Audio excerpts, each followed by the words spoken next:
আসসালামু আলাইকুম। আশা করি স্টুডেন্টরা সবাই খুব ভালো আছো।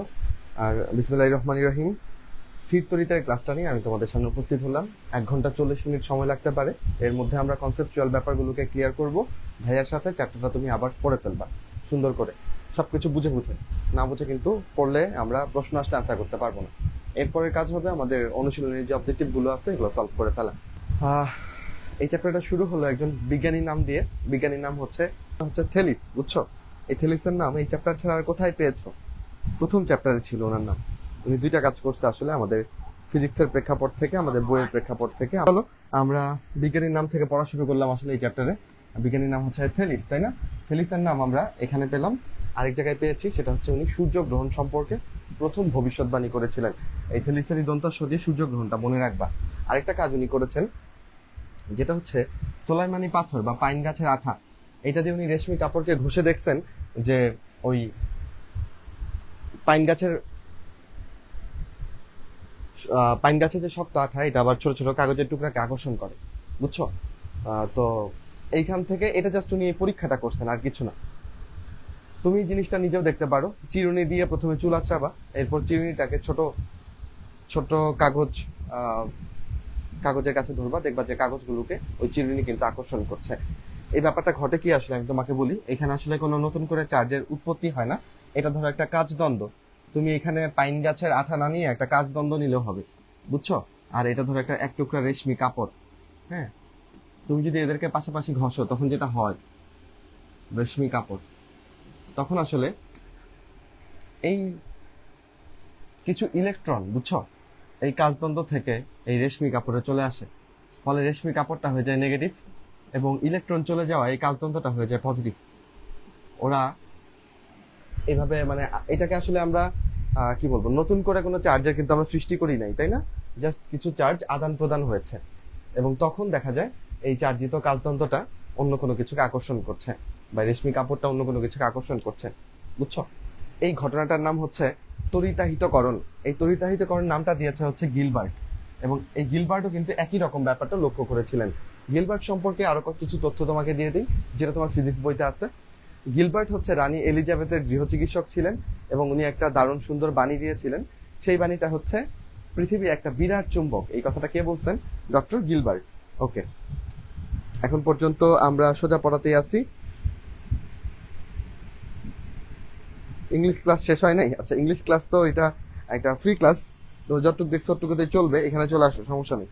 অথবা এই অংশটা তুমি পরে দেখে নিতে পারো, যে কোনো একটা কন্টিনিউ করো। আচ্ছা, তা হেডিং এর অংশ থেকে যেটুকু পড়া সেটুকু আমরা পড়ে নিয়েছি। আচ্ছা, এরপরে পড়াগুলো খুবই ইজি আসলে। আমরা কুলম্বের সূত্র নিয়ে পড়বো। নিউটনের মহাকর্ষ সূত্রটা তোমরা সবাই জানো আই গেস, এবং ওই সূত্রটা কিন্তু মানে আমি যদি লিখি আসলে, নিউটনের মহাকর্ষ সূত্রটা F is equal to G into m1 m2 by D square. Coulomb ঠিক এই সূত্রটাকেই একটু যেন কপি পেস্ট মেরে দিল, বুঝছো? জি এর জায়গায় শুধু বসবে 1/4πε0 into Q1 Q2 by D square. মহাকর্ষ সূত্রে আলোচিত হয়েছিল ভর, বস্তু দুইটার ভরের গুণফল, আর কুলম্বের সূত্রে আলোচিত হবে বস্তু দুইটার চার্জের গুণফল। ব্যাস, ব্যাপারটা এরকমই। আরেকটা পার্থক্য আছে, মহাকর্ষ সূত্রে মাধ্যমের উপর এই মহাকর্ষ বলের কোনো প্রভাব নাই। আমাদের এই যে ধ্রুবক জি, এটা কোনো মাধ্যমের সাপেক্ষে পরিবর্তিত হয় না।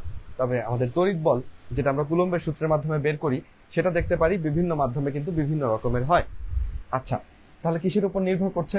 কুলম্বের সূত্র অনুযায়ী তড়িৎ বলের পরিমাণ নির্ভর করছে দুইটা চার্জের পরিমাণের উপর। যদি চার্জের পরিমাণ বাড়ে তাহলে আমাদের তড়িৎ বলের মানও বাড়বে। দুইটা চার্জ দুটার মধ্যবর্তী দূরত্বের উপর, দূরত্ব যদি বাড়ে তাহলে আমাদের কি হবে বলো? তখন কিন্তু আমার বলের মান কমে যাবে। আর মধ্যবর্তী মাধ্যম, দেখো তুমি যদি শূন্য মাধ্যম নাও, তখন এই ই দিয়ে বোঝাই হচ্ছে কোনো মাধ্যমের, এটাকে কি বলে বলো? এপসাইলনকে কি বলে? প্রবেশ্যতা, নাকি? প্রবেশ্যতা বলে, তাই না? আচ্ছা, তো এই যে এটার মাধ্যমের প্রবেশ্যতা বা ভেদ্যতা, এইটা সবচেয়ে বেশি হচ্ছে গিয়ে, সবচেয়ে কম হচ্ছে শূন্য মাধ্যমে। তো তুমি অন্য যে কোনো মাধ্যমে যদি এপসাইলন হিসেব করো, মানে অন্য যে কোনো মাধ্যমের ভেদ্যতা শূন্য মাধ্যমের থেকে বেশি, বুঝছো? আচ্ছা,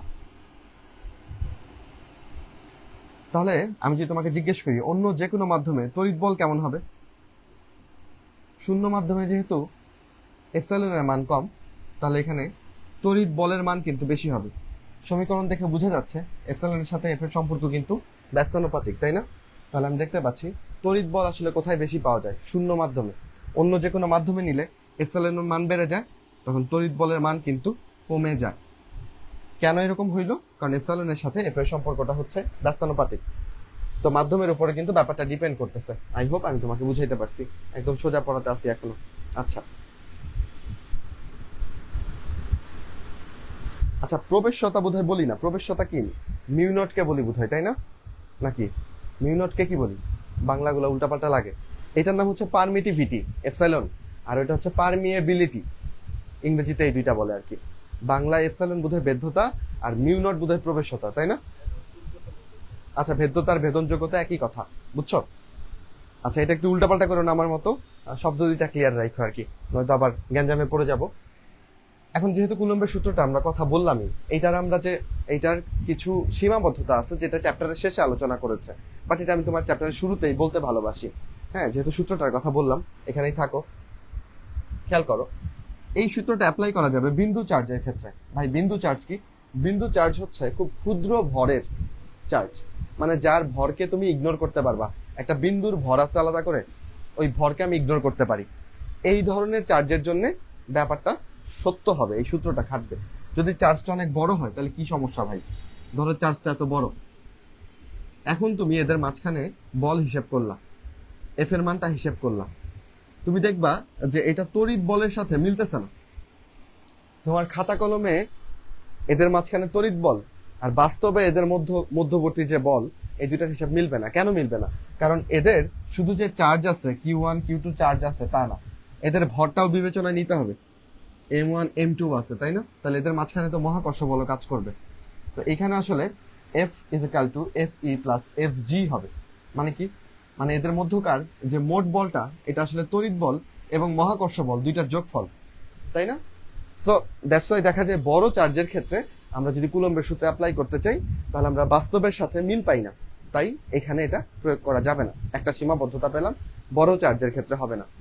আর বড় চার্জ এর সাথে তাহলে আমি একটু লিখি সীমাবদ্ধতা কি কি। তাহলে বড় চার্জ, অনিয়তাকার চার্জ যদি হয়, অনিয়তাকার,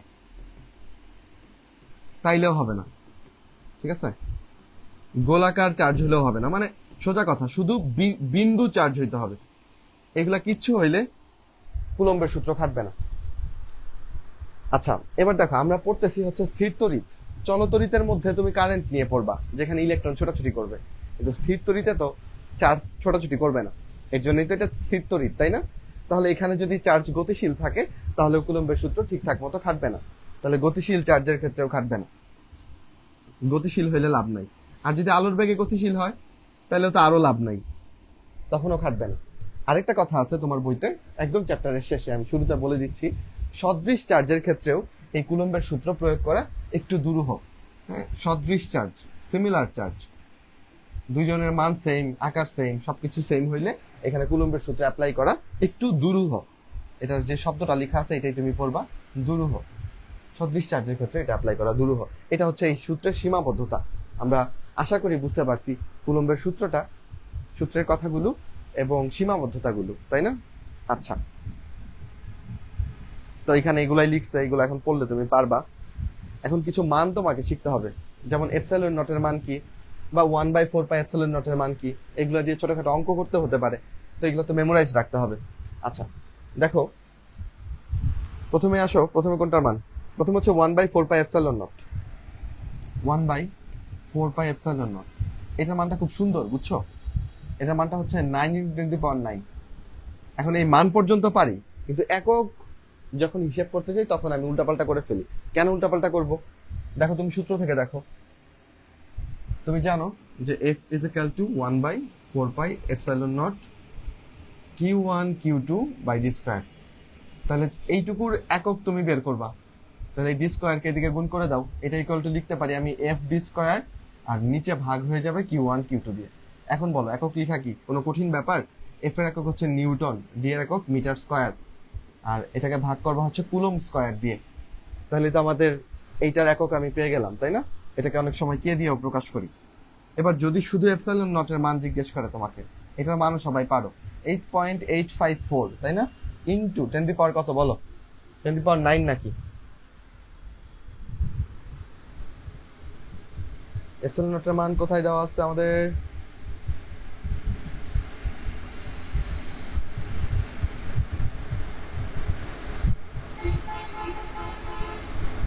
হ্যাঁ, এটাই হবে 8.854 10 হবে আই গেস। আচ্ছা, এখন এটার এককটা কি হবে?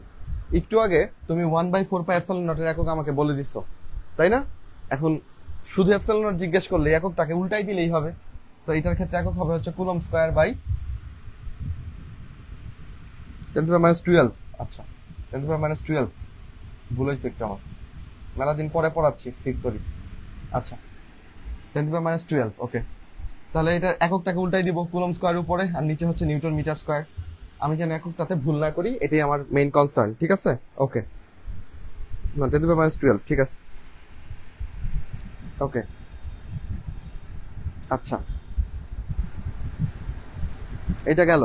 এখন এখানে কি লিখছে এগুলো আমরা পরে পড়বো, সমস্যা নেই। চার্জের একক কুলম্ব আমরা জানি, ওকে।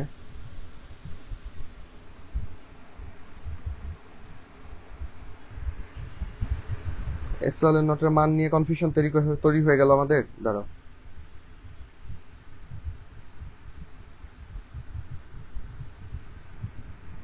(10⁻12) রে, হ্যাঁ, এটা হচ্ছে সিজিএস এককে coulomb square newton per metre square, 10⁻12, এটাই ইউজ হয়, ওকে।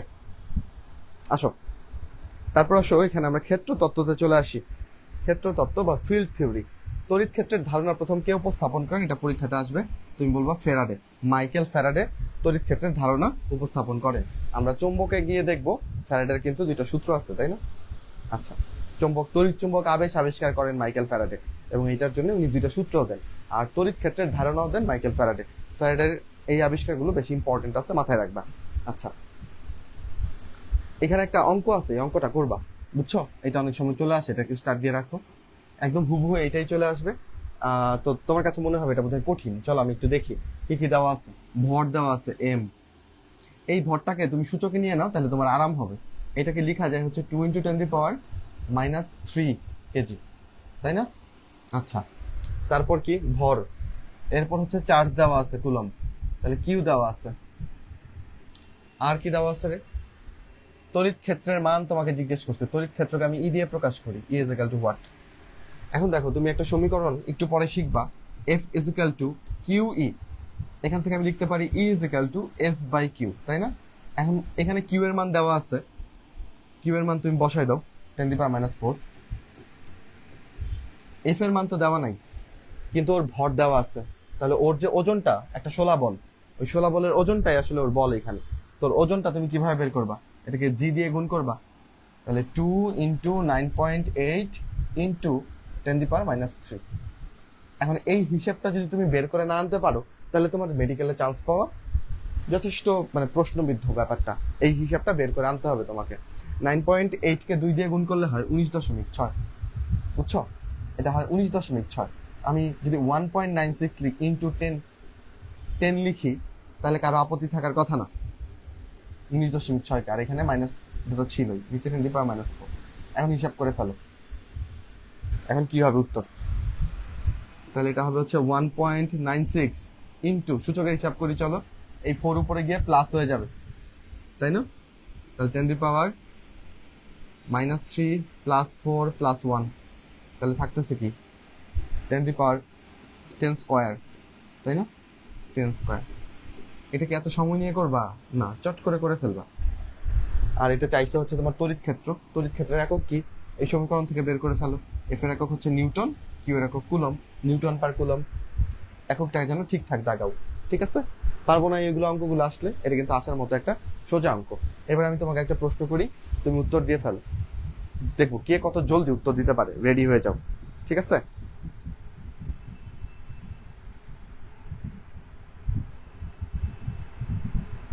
আচ্ছা, প্রশ্নটা করি। হ্যাঁ, প্রশ্নটা হচ্ছে যে তুমি বলবা যে 1 কুলম্ব চার্জের দুইটা চার্জই 1 কুলম্ব, 1 মিটার দূরে রাখছো, এদের মধ্যে ক্রিয়াশীল তড়িৎ বলের মান কত? বলের মান জিজ্ঞেস করছি, একক নিউটন হবে, একক না লিখলেও সমস্যা নেই, মানটা লিখে ফেলো। প্রশ্নটা আবার বলবো, 1 কুলম্বের দুইটা চার্জ, যারা কথা শুনে ধরতে পারতেছো না, এই যে দুইটা চার্জ, দুইটাই 1 কুলম্ব 1 মিটার দূরে রাখছো, এদের মধ্যে ক্রিয়াশীল তড়িৎ বলের মান কত? ওকে, প্রথমেই সাদিয়া লিখে ফেলছে। হ্যাঁ, সবাই পারছো। 9 × 10⁹, 1/4 মানটাই হবে, তাই না? ওকে, এই সোজা সোজা অঙ্কগুলো করবা। এই 1 নম্বর অঙ্কটাকে একটু চুপিসারে, হ্যাঁ, আলতো করে একটু মুখস্থ করে ফেলতে পারো। অনেক সময় এগুলো প্রশ্ন পুরোপুরি তুলে দেয়। এই লোহার নিউক্লিয়াসে দুইটা প্রোটনের মধ্যে ক্রিয়াশীল বল কত? তুমি এটাকে একটা অবজেক্টিভের মতো শিখে নিবা। লোহার নিউক্লিয়াস, আয়রনের যে নিউক্লিয়াস, এই নিউক্লিয়াসের মধ্যে দুইটা প্রোটন আছে, হ্যাঁ, দুইটা প্রোটন। এই প্রোটনের মধ্যে ক্রিয়াশীল তড়িৎ বলের মান জিজ্ঞেস করছে। এটাকে তুমি 14.4 নিউটন মনে রাখবা। আয়রনের নিউক্লিয়াসে দুইটা প্রোটনের মধ্যে ক্রিয়াশীল বলের মান। এই অঙ্কটা একটু আমরা উত্তরটাকে দেখে রাখবো। ওকে, আরগুলা কিছু করব না। চার্জের কোয়ান্টায়ন এবং সংরক্ষণশীলতা, এটা একটা কনসেপচুয়াল ব্যাপার। তোমাকে মনে রাখতে হবে এই জগতের ক্ষুদ্রতম চার্জ কার বলো? একটা ইলেকট্রনের চার্জ অথবা একটা প্রোটনের চার্জ। এটাই হলো প্রকৃতিতে ন্যূনতম মানের চার্জ। এর চেয়ে ছোট্ট চার্জ হয় না, ইলেকট্রনের ভগ্নাংশ চার্জ হয় না। যেমন এখানে লিখছে, এই চার্জগুলো কখনোই অ্যাভেলেবেল না, কারণ এগুলো দশমিক দেওয়া আছে। এবার তোমার পরীক্ষাতে আসতে পারে যে কি আসতে পারে, তোমার পরীক্ষাতে আসলো যে নিজের কোন চার্জটা সম্ভব না। এখানে দিল ধরো 8/4, 6/4, 10/2, মানে কোন কোন চার্জটা পসিবল না। দেখো এখানে এটা একটা পূর্ণ সংখ্যা, এটা মিন করছে 2টা ইলেকট্রনের চার্জ, এটা মিন করতেছে 5টা ইলেকট্রনের চার্জ, তাহলে এগুলো পসিবল। কিন্তু এইখানে দেখো এটা আছে 1.5 ইলেকট্রন চার্জ, যেটা নট পসিবল, তাই না? আমি দেখেই চিনে ফেলবো, ইলেকট্রনের ভগ্নাংশ চার্জ পসিবল না। ওকে, আচ্ছা, আর এইটা একটু শিখে রাখবা যে 1 কুলম্ব চার্জে কতগুলো ইলেকট্রন, 1 কুলম্ব চার্জ মানে কতগুলো ইলেকট্রনের চার্জ? 6.24 × 10⁸ ইলেকট্রনের চার্জ হচ্ছে 1 কুলম্ব। ওকে, চার্জের সংরক্ষণশীলতার কনসেপ্টটা কি? তোমরা যে শক্তি সংরক্ষণশীল নীতি পড়ছো অনেকটা এরকম। কোনো চার্জকে তুমি তৈরি করতে পারবা না, কোনো চার্জকে তুমি ধ্বংস করতে পারবা না, স্থানান্তর করতে পারবা। বুঝছো? এটাই, ইলেকট্রন প্রোটনকে তৈরি বা ধ্বংস করা যায় না, স্থানান্তর করা যায়। ওকে, চলো, মানে মোট চার্জের পরিমাণ নির্দিষ্ট। এখন আমরা কি পড়বো? তড়িৎ বল। তড়িৎ বল তো আমরা পড়ে আসলাম, F = QE। এটা বুঝে নিলাম। আমরা একটা নতুন শব্দ পেলাম, সেটা কি বলো? সেটা হচ্ছে পরক চার্জ বা টেস্ট চার্জ। এর আগে পড়ছিলাম হচ্ছে বিন্দু চার্জ। দুইটার মধ্যে ডিফারেন্স কি? বিন্দু চার্জের ভর থাকবে নগণ্য, ভরকে আমরা বিবেচনায় নিব না, এত নগণ্য। আর টেস্ট চার্জের ক্ষেত্রে তার তড়িৎ ক্ষেত্র থাকবে নগণ্য, তার মানে চারপাশে আকর্ষণ বা বিকর্ষণের যে সীমা, এটাকে আমি ইগনোর করতে পারবো, এত ছোট চার্জ। বুঝছো কি বললাম? বিন্দু চার্জ মানে তার ভর নগণ্য, আর পরক চার্জ মানে তার তড়িৎ ক্ষেত্র নগণ্য, ই এর মান নগণ্য। ওকে, আচ্ছা, এবার স্থির তড়িৎ বল এবং মহাকর্ষ বলের মধ্যে তুলনা একদম পানি ভাত, সবাই পারবা আমি জানি। সূত্র দুইটা দেখছো তোমরা, ওইখানে দেখছো যে দুইজনই কি মধ্যবর্তী দূরত্বের বর্গের ব্যস্তানুপাতিক, তাই না? দুইটাই সংরক্ষণশীল বল। সংরক্ষণশীল বলের কনসেপ্টটা মনে আছে কিনা তোমাদের? সংরক্ষণশীল বল হচ্ছে কোনগুলো? তড়িৎ বল, মহাকর্ষ বল, তারপর হচ্ছে চৌম্বক বল।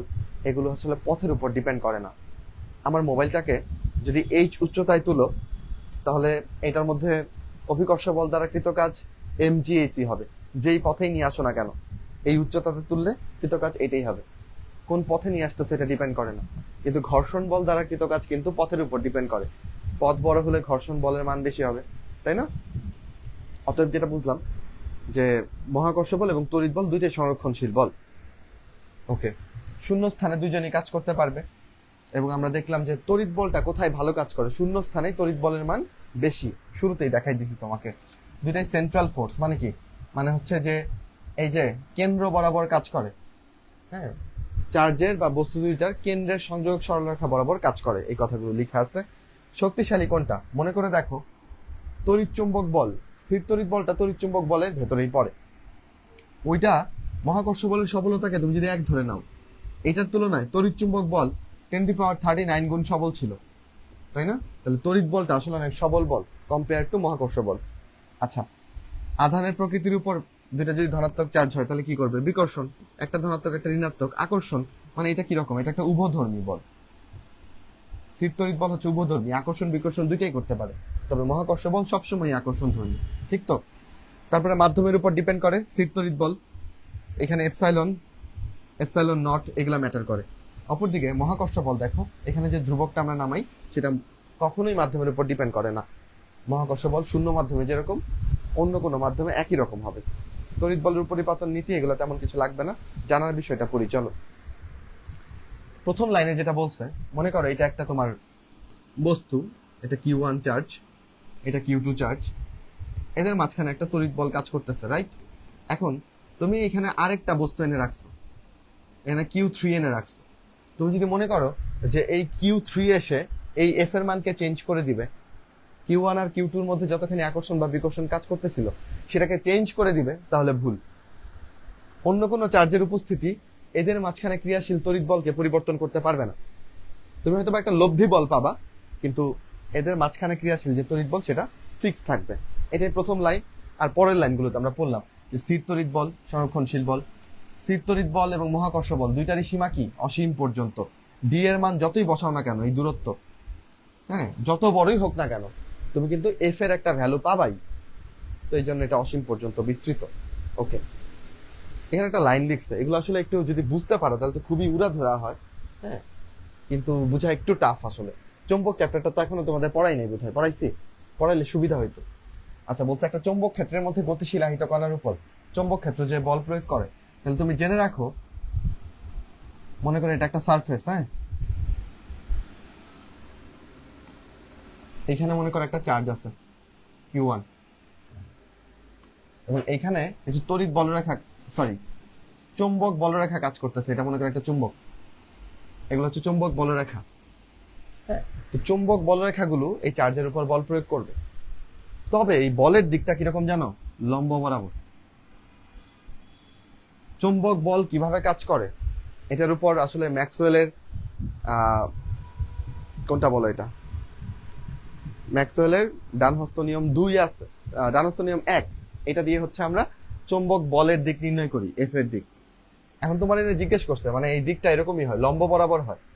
হ্যাঁ, মানে ধরো চার্জটা যদি এই দিকে বল পায়, মানে এই দিক বরাবর সে যাচ্ছিল, মনে করো তার গতি হচ্ছিল, সরণ হচ্ছে এই দিকে, হ্যাঁ, আর তার উপর লম্ব বরাবর চৌম্বক বল প্রযুক্ত হচ্ছে। প্রশ্ন করছে তোমাকে, এই চার্জের আহিত কণাটার শক্তির কোনো পরিবর্তন হবে কিনা? শক্তির পরিবর্তন তখনই হবে যখন এটার উপর কোনো কাজ করা হবে। কিন্তু আমি দেখতে পাচ্ছি এখানে যে চৌম্বক বল প্রযুক্ত হচ্ছে এবং এই চার্জের যে সরণ হচ্ছে, এদের মধ্যবর্তী কোণ 90 ডিগ্রি। তুমি জানো সরণ এবং বলের মধ্যে কোণ যদি 90 ডিগ্রি হয় তাহলে এখানে কোনো কাজ হয় না, আর কোনো বস্তুর উপর কৃত কাজটাই তার মধ্যে সঞ্চিত শক্তি হিসেবে থাকে। যেহেতু এখানে কোনো কৃত কাজ হয় নাই, সুতরাং এখানে কোনো শক্তিও সঞ্চিত হবে না।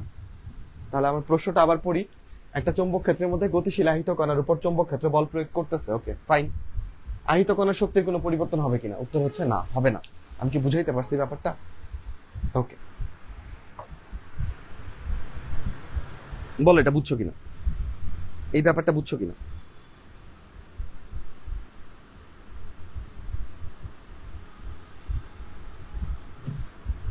ওকে, আমরা তড়িৎ ক্ষেত্রের একটু জানাও,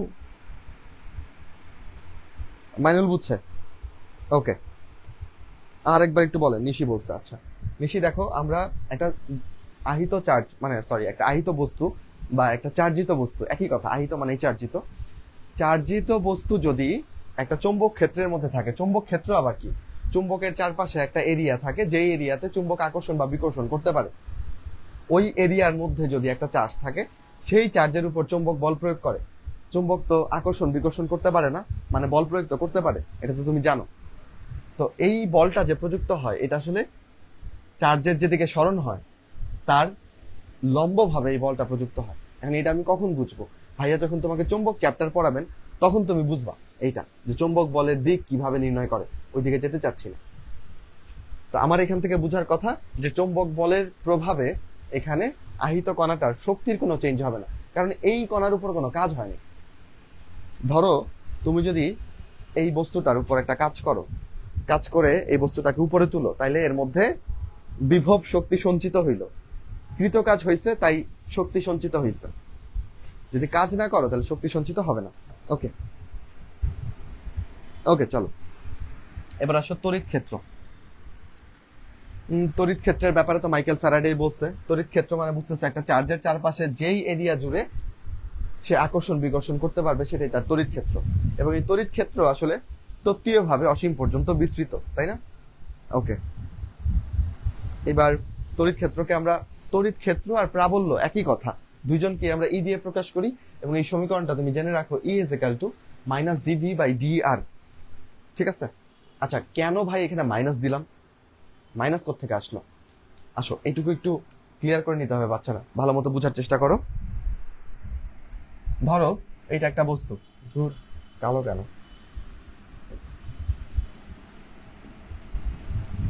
ওকে, এর চারপাশে তার কল্পিত তড়িৎ ক্ষেত্র হচ্ছে এইটা। ঠিক আছে? যদিও তড়িৎ ক্ষেত্রের আকার নাই, ঠিক আছে, আমরা এই জন্য ধরে নিলাম এটা। এখন তড়িৎ ক্ষেত্রের মান, ই এর মান কিভাবে বাড়বে বলো তো? তুমি যদি এই বস্তুটার কাছাকাছি আসো তখন তোমার তড়িৎ ক্ষেত্রের মান বাড়বে, প্রাবল্যের মান বাড়বে। যত বস্তুটার কাছে আসবা তত বেশি আকর্ষণ বা বিকর্ষণ ফিল করবা, তত প্রাবল্য বাড়বে। অপরদিকে ভোল্টেজ যদি তুমি চিন্তা করো, এই বস্তু থেকে যত দূরে যাবা তত হচ্ছে ভোল্টেজ বাড়বে। তার মানে আমি দেখলাম ভোল্টেজের সাথে প্রাবল্যের সম্পর্কটা কি, মানে দিকটা বিপরীত। এই জন্য আমরা কি লিখলাম বলো? E is equal to minus D V by D R. এই জন্য এখানে সামনে একটা মাইনাস আসছে। ঠিক আছে, বুঝছো? ওকে, তার মানে একটা পরক চার্জ তুমি যদি এখানে এনে রাখো, কেন এখানে ভাই পরক চার্জ আনলেন, টেস্ট চার্জ কেন আনলেন? কারণ এখানে তুমি একটা বড় চার্জ যদি আনো, যেই চার্জের একটা আলাদা তড়িৎ ক্ষেত্র আছে, তখন আসলে দুইটার মিথস্ক্রিয়ায় হিসেবটা ডিফারেন্ট হবে। পরক চার্জ বা টেস্ট চার্জ নেওয়ায় আমি এটার আসলে এইটার আলাদা করে কোনো তড়িৎ ক্ষেত্র বিবেচনা করতেছি না, এটা কোনো তড়িৎ ক্ষেত্র নাই। এই পরক চার্জটাকে তুমি যদি বড় চার্জটার কাছাকাছি আনো তাহলে সে বেশি প্রাবল্য অনুভব করবে, পরক চার্জটাকে যদি দূরে সরায় নাও তাহলে তার ভোল্টেজ বাড়বে, এই আর কি। এই জন্য এখানে মাইনাস হয়। আচ্ছা, আমরা কোথায় যাব? ওকে, এখন এককটা যদি আমরা একটু দেখি, তড়িৎ ক্ষেত্রে এককটা কি দাঁড়াবে? ভি এর একক কি রে? ভোল্ট। আর আর বা এক্স দূরত্বের একক কি? মিটার। তাহলে ভোল্ট পার মিটার, এটা হচ্ছে আমাদের তড়িৎ ক্ষেত্রের একক। আরও একটা একক কিন্তু আমরা একটু আগে বের করছি এই সমীকরণ থেকে, E is equal to F by Q থেকে। এখানে আমরা বুঝলাম নিউটন পার কুলম। দুইটা এককই হয়, ভোল্ট পার মিটারও হয় তড়িৎ ক্ষেত্রের একক, নিউটন পার কুলম্ব হয়, দুইটাই আমরা জেনে রাখবো। ঠিক আছে? তবে বেশি ব্যবহৃত হয় কোনটা? ভোল্ট পার মিটারটা বেশি ব্যবহৃত হয়। ওকে, এবার আসো তড়িৎ ফ্লাক্সের কনসেপ্টটা বুঝাই। তড়িৎ ফ্লাক্সের ব্যাপারটা কি একে বুঝাই। তড়িৎ ফ্লাক্স বুঝাইতে হলে আগে তড়িৎ বলরেখা বোঝানো দরকার। আচ্ছা, আমি আগে তোমাকে বলরেখা নিয়ে একটু কনসেপ্ট দিই, ভালো মতো বুঝবা। এটা হচ্ছে ধরো একটা চুম্বক, আগে চুম্বক বলরেখা তোমার বুঝাই। চুম্বক বলরেখার এটা ধরো নর্থ পোল, এটা সাউথ পোল। ওকে, এটা ধরো একটা ধনাত্মক চার্জ, এটা হচ্ছে একটা ঋণাত্মক চার্জ। দুটার মধ্যে কম্পারিজন করে ফেলবো একবারে। চুম্বক বলরেখাগুলো নর্থ থেকে সাউথের দিকে যায়, এই দেখো এভাবে বলরেখাগুলো। চুম্বকের বাইরে এটার দিক হচ্ছে নর্থ থেকে সাউথ, ঠিক আছে? চুম্বকের ভেতরে এটার দিক হচ্ছে সাউথ থেকে নর্থ। চুম্বক চ্যাপ্টারে কিন্তু আর বলবো না, তখন যেন এগুলা পারো। ঠিক আছে? এগুলো হচ্ছে চুম্বক বলরেখা। যেখানে বলরেখা যত বেশি ঘন, সেখানে চুম্বক প্রাবল্য তত বেশি। তড়িতের ক্ষেত্রে যদি চলে আসি, তড়িৎ বলরেখাগুলো ধনাত্মক চার্জ থেকে বের হয় এবং ঋণাত্মক চার্জে গিয়ে শেষ হয়।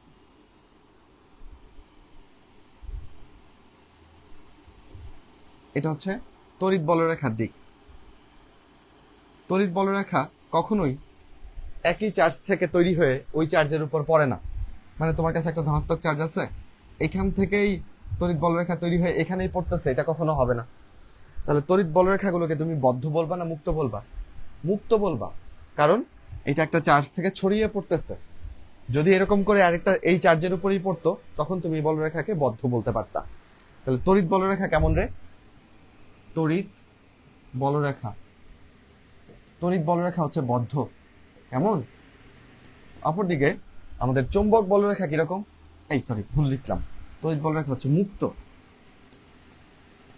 চৌম্বক বলরেখা দেখো, একটা চুম্বক থেকে বের হয়ে সেই চুম্বকেই কিন্তু আছে, আরেকটা চুম্বক লাগতেছে না, যেই চুম্বক থেকে বের হয়ে আরেক চুম্বকে পড়বে, এক চুম্বকের মধ্যেই আছে। তাই চৌম্বক বলরেখা হচ্ছে কি? বদ্ধ। চৌম্বক বলরেখা বদ্ধ। ওকে, আচ্ছা, এই বলরেখাগুলো কখনোই পরস্পরকে ছেদ করে না। এই বলরেখাগুলো আড়াআড়ি চাপ দেয়। একটা রাবার বা একটা স্থিতিস্থাপক সুতা যেরকম টান টান থাকলে যেরকম হয়, এই বলরেখাগুলো এরকম। আচ্ছা, এটা কি চোখে দেখা যায়? না, ব্যাপারগুলো কল্পিত। হ্যাঁ, ব্যাপারগুলো অস্তিত্ব তুমি বুঝতে পারবা, কিন্তু এই রেখাগুলোকে চোখে দেখা যায় না। এই বলরেখাগুলো যেখানে যত বেশি ঘন, সেখানে প্রাবল্য তত বেশি। কি বললেন ভাই, একটু বুঝাই বলেন। মনে করো আমি এই জায়গাতে একটা তল চিন্তা করতেছি, এই তলটা চিন্তা করতেছি। দেখো, এই তলের মধ্যে দিয়ে দুইটা বলরেখা গেছে, তাই না? তাহলে এখানে প্রাবল্য ভালো আছে। আমি যদি এইখানে একটা তল চিন্তা করি, এই তলের মধ্যে দিয়ে কি কোনো বলরেখা গেছে? যায় নাই। আরো কয়েকটা বলরেখাও যদি আঁকি, এইখানে তড়িৎ বলরেখাটা আসার সুযোগ নাই। তাহলে এখানে প্রাবল্য কত? যেখানে কোনো তড়িৎ বলরেখা নাই, সেখানে প্রাবল্য হবে 0। আর যেখানে তড়িৎ বলরেখার ঘনত্ব যত বেশি, সেখানে প্রাবল্য তত বেশি। বুঝছো ব্যাপারটা? তো এই তো মোটামুটি আমার বইতে কিন্তু এই তড়িৎ বলরেখার বৈশিষ্ট্যগুলো লেখা আছে। আমি একটু ওইটা তোমাকে পড়াই নিয়ে আসি। এই যে, তাহলে আসো, তড়িৎ বলরেখাগুলোকে ওরা কি বলছে? খোলা বক্ররেখা। বাঁকানো কিন্তু, এবং খোলা। আমরা খোলাটাকে আসলে মুক্ত লিখছি, মানে বদ্ধ বলা যাবে না, খোলা। একটা চার্জ থেকে, ধনাত্মক চার্জ থেকে বের হবে এরকম করে, উন্মুক্ত হবে। ওকে, আর এই পার্শ্ব চাপ দিবে। তোমাকে বলছি কখনোই একজন একজনকে ছেদ করবে না। যদি অনেক বেশি প্রাবল্য থাকে, বলরেখাগুলো ঘন হবে, কিন্তু ছেদ করবে না। আচ্ছা, ধনাত্মক চার্জ থেকে বের হয়ে ঋণাত্মক চার্জে শেষ হয়। স্থিতিস্থাপক সুতার মতো দৈর্ঘ্য বরাবর সংকুচিত হওয়ার চেষ্টা করে। এই লাইনটাও তোমাকে বলছি, যেখানে বলরেখাগুলো ঘন, সেখানে প্রাবল্য বেশি। যেখানে বলরেখার ঘনত্ব কম, সেখানে প্রাবল্য কম। একই পরিবাহীতে তড়িৎ বলরেখা শুরু এবং শেষ হয় না। চৌম্বক বলরেখা কিন্তু একই চুম্বকে শুরু এবং শেষ হয়। ওকে, এই তো হয়ে গেল। আচ্ছা, তড়িৎ বলরেখার কনসেপ্ট যদি তুমি বুঝে ফেলো, এবার তোমাকে পড়ানো যায় প্রাবল্যের কনসেপ্ট। এটা মানে যারা বুঝবে না, খালি মুখস্থ করবে, ওদের পক্ষে কি মানে ভালো মতো অ্যান্সার করা, সহজে অ্যান্সার করা পসিবল? জিনিসগুলো সোজা, কিন্তু বোঝাটা বাধ্যতামূলক। মনে করি এটা আমার একটা সারফেস। আচ্ছা, এই সারফেসের অভিলম্ব হচ্ছে এটা, পিঙ্ক কালারে ওর অভিলম্ব আঁকলাম। ওকে, আচ্ছা, এখন তোমার এখানে কিছু ধনাত্মক চার্জ আছে মনে করো।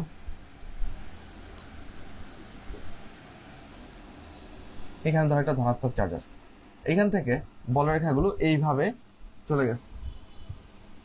আচ্ছা, এই বলরেখাগুলো এই অভিলম্বের সাথে কত কোণ করলো বলো? এই অভিলম্বের সাথে 90 ডিগ্রি কোণ করলো, তাই না? কার সাথে? অভিলম্বের সাথে। তখন এই তলটাকে কতগুলো বলরেখা ছেদ করলো? উত্তর হচ্ছে একটাও না। একটা বলরেখাও কি এই তলকে ছেদ করতে পারছে? সব বলরেখা তো ওই দিক দিয়ে চলে গেছে। তখন তার তড়িৎ ফ্লাক্স হবে 0। ফাই দিয়ে প্রকাশ করবো আমরা ফ্লাক্সকে। ফাই হচ্ছে কি হবে বলো? 0। অপরদিকে যদি এমন হতো যে তুমি একটা ধনাত্মক চার্জকে এখানে রাখছে এবং তার বলরেখাগুলো এইভাবে গেছে, দেখো এখন এই বলরেখাগুলো অভিলম্বের সাথে কত কোণে আছে?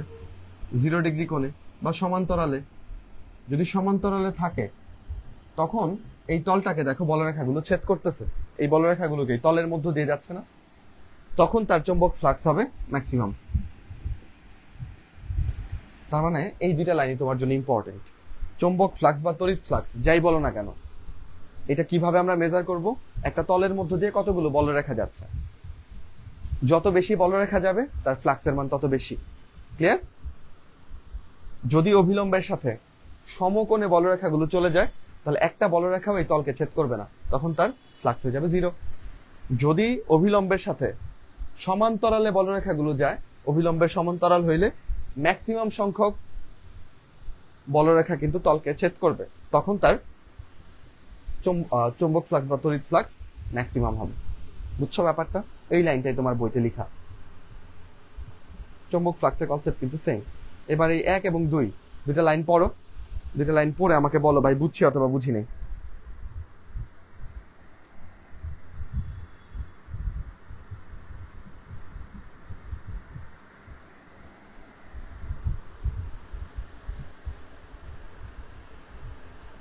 বলো বুঝছো কিনা, তড়িৎ ফ্লাক্সের এই কনসেপ্টটা আমরা নিতে পারছি কিনা বলো।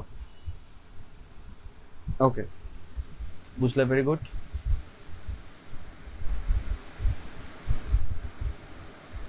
আচ্ছা, এইগুলোর অ্যান্সার গুলো জানলেই হবে। দুইটা তড়িৎ বলরেখা কখনোই পরস্পরকে ছেদ করে না, এই পর্যন্ত জানলেই হবে আমার। কোন বলরেখা শুরু ও শেষ একই পরিবাহিত হতে পারে? উত্তর হচ্ছে না। ওকে,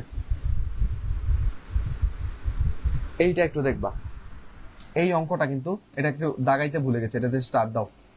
1 কুলম্ব ধনাত্মক চার্জ থেকে কতগুলো বলরেখা বের হবে? নির্গত বলরেখার সংখ্যা, এটার একটা সূত্র হচ্ছে 1/ε0। এটা দিয়ে কিন্তু অনুশীলনীতেও প্রশ্ন আসছে, ঠিক আছে?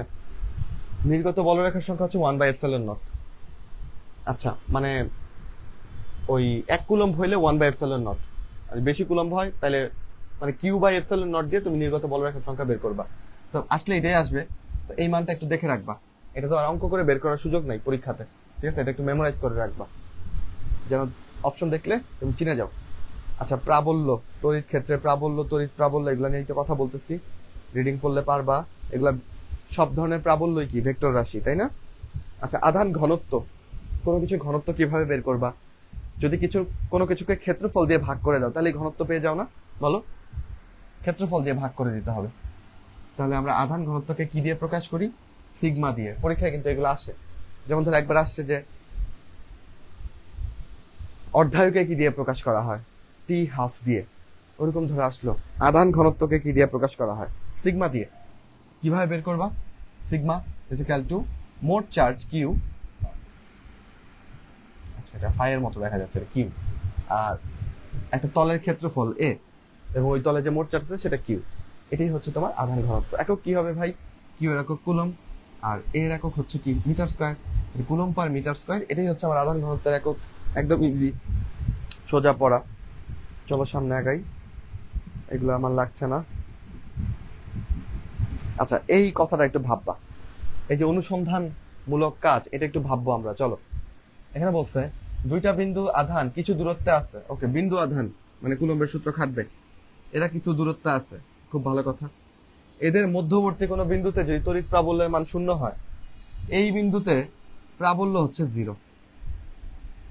আচ্ছা, তাহলে এখান থেকে আমি কি সিদ্ধান্ত নিতে পারি কেন এখানে প্রাবল্য 0 হইতে পারে? কারণ মনে করো এই দুইটাই সেম চার্জ, এইটাও পজিটিভ চার্জ, এইটাও পজিটিভ চার্জ, তাহলে এরা পরস্পরকে কি করবে? বিকর্ষণ করবে। পজিটিভ চার্জের তড়িৎ বলরেখাগুলো তখন এই দিক বরাবর থাকবে, এইটার বলরেখাগুলো এই দিক বরাবর থাকবে, তাই না? এবং মাঝখানে কোনো বলরেখা থাকবে না, যেহেতু দুইজন পজিটিভ চার্জ বিকর্ষণ করবে। যেখানে কোনো বলরেখা নাই সেখানে প্রাবল্য কত? 0। এখান থেকে আমরা এই সিদ্ধান্তে আসতে পারি যে দুইটার প্রকৃতি আসলে একই, দুইটা একই মানে দুইটাই পজিটিভ অথবা দুইটাই নেগেটিভ চার্জ, দ্যাটস ওয়াই এমনটা হচ্ছে।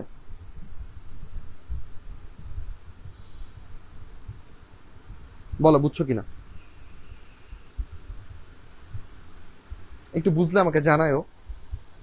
মাইনুরা কয়জন ক্লাস করতেছে আমার এখানে দেখাচ্ছে না। আচ্ছা আচ্ছা, গুড। ওকে, এই 1 নম্বর অঙ্কটা ছোট আছে, এটা একটু দেখবা।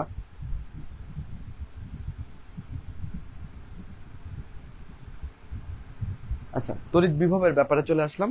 তোমরা তাপমাত্রার কনসেপ্টটা বুঝো। তাপের প্রবাহ কোন দিক থেকে কোন দিকে হবে এটা কে ডিটেক্ট করে দেয়? তাপমাত্রা। তাপ শক্তি জানলে কিন্তু কত জুল তাপ শক্তি আছে এটা দিয়ে তুমি বলতে পারবা না তাপের প্রবাহ কোন দিক থেকে কোন দিকে হবে, তোমার তাপমাত্রা জানতে হবে। একইভাবে তড়িৎ বা কারেন্টের প্রবাহ কোন দিক থেকে কোন দিকে হবে এটা জানতে হলে তোমার আসলে বিভব বা ভোল্টেজ জানতে হবে। সবসময় উচ্চ বিভব থেকে নিম্ন বিভবের দিকে কারেন্ট প্রবাহিত হয়। আচ্ছা, তো তাহলে বিভব পার্থক্য যদি না থাকে, দুইটা বিন্দুর যদি বিভব সেম থাকে, তাহলে তাদের মধ্যে কোনো কারেন্ট প্রবাহ হবে না। যেমন দুইটা বস্তু টেম্পারেচার সেম, তাহলে কি তাপের আদান প্রদান হবে? হবে না। ওকে, আচ্ছা,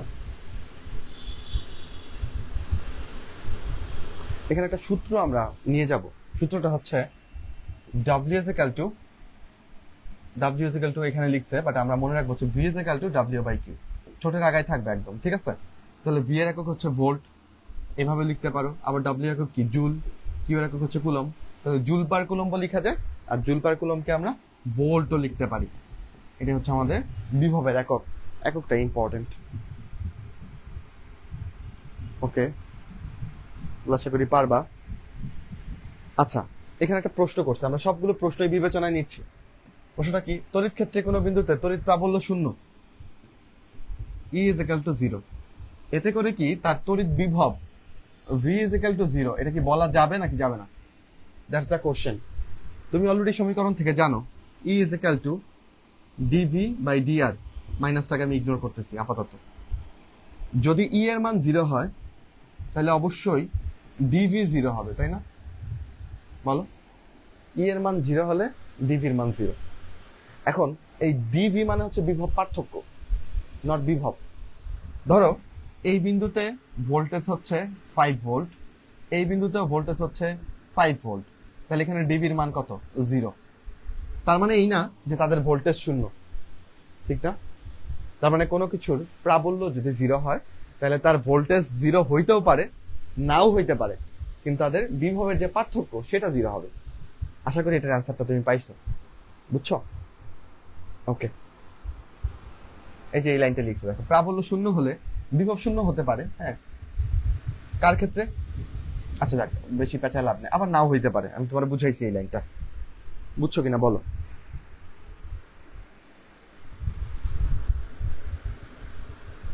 ওকে, চার্জগ্রস্ত গোলকের বিভব, এটা নিয়ে তোমরা অনেক পেঁচাও, জিনিসটা কিন্তু একদম সিম্পল, তাই না? আমরা জাস্ট এই যে জানার বিষয় আসতো না, এই ব্যাপারগুলো জেনে নিলেই আমাদের ক্লিয়ার হয়ে যাবে।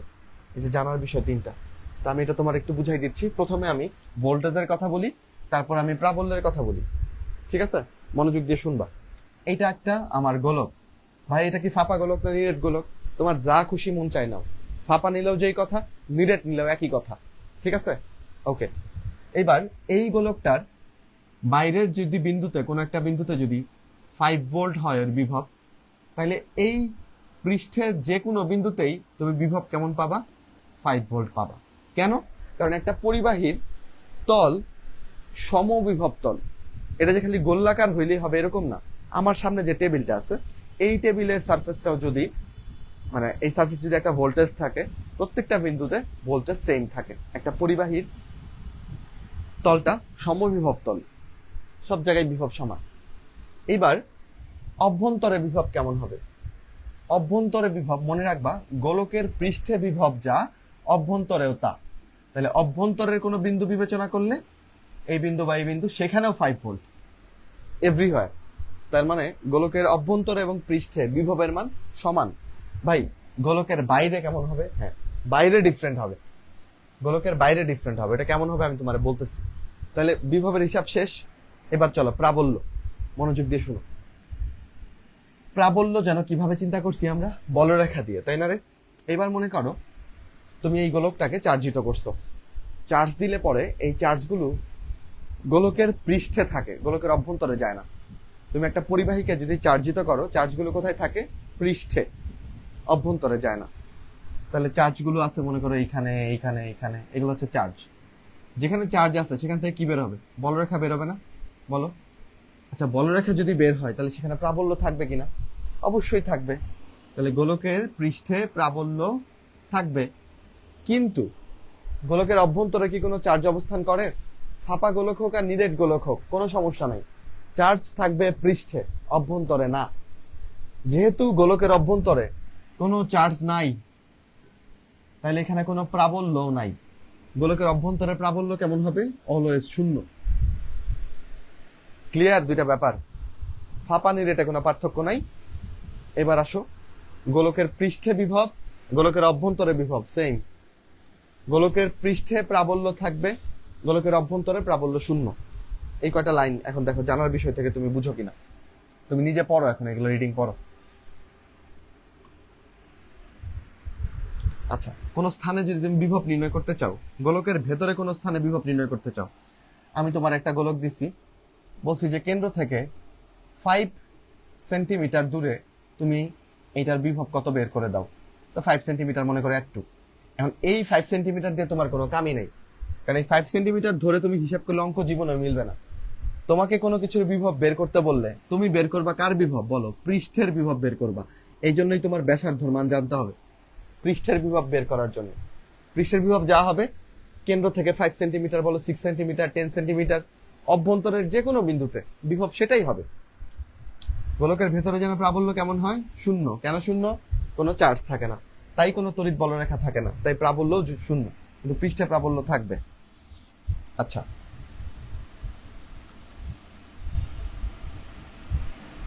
এই লাইন কি লিখছে? তড়িৎ ক্ষেত্র, এটা একটা সংরক্ষিত, মানে তড়িৎ বলটা সংরক্ষণশীল বল। এটা কি পথের উপর ডিপেন্ড করবে? না, এটা পথের উপর ডিপেন্ড করে না। ওকে, তাহলে আমরা বুঝে গেলাম, তাই না? বলো কে কে বুঝছি?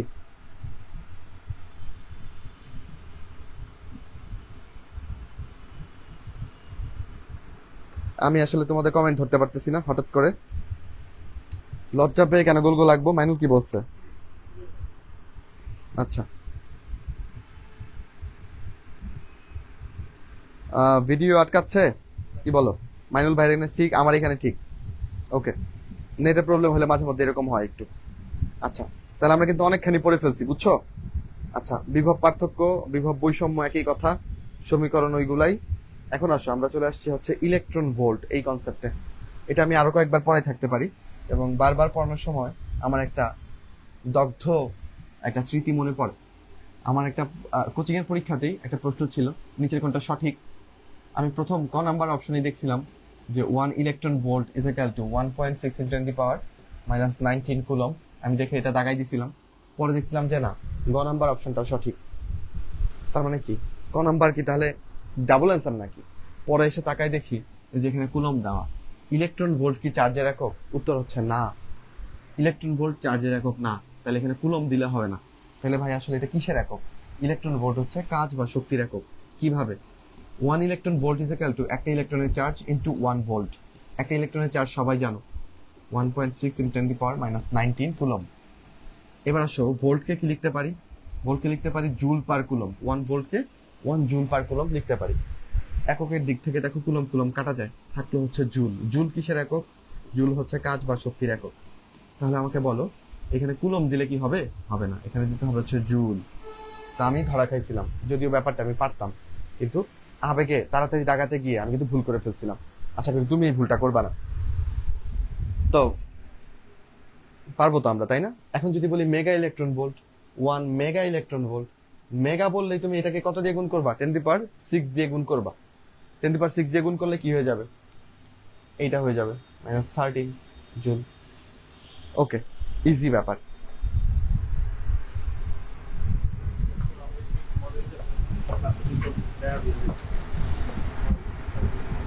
তোমরা কি মাইনুলকে দেখতে চাচ্ছ? মাইনুল তো সদ্য বিবাহিত। যারা সদ্য বিবাহিত তাদের চেহারা থেকে একটা আলোর ঝলকানি আসে, বুঝছো? এবং এই ঝলকানিতে তোমরা ঝলসে যেতে পারো। আচ্ছা, তো মাইনুল ভাই আসলে আসবে, সমস্যা নেই। হ্যাঁ, ব্যাপারটা হয়ে গেছে যে ওই যে, আচ্ছা এটা না বাড়াই, আসো পৃথিবীর বিভব কত? আচ্ছা, পৃথিবীর বিভবকে কত ধরে নিই আমরা? শূন্য ধরে নিই, ঠিক আছে? পৃথিবীর বিভবকে শূন্য ধরে নেওয়া হয়। একটা বিরাট পরিবাহী, এটা একটা চার্জহীন বস্তুর মতো চিন্তা করে নেই আমরা, এটার বিভব হচ্ছে শূন্য। এটা জানলেই হবে। এটা আসছে, দেখছো? আচ্ছা,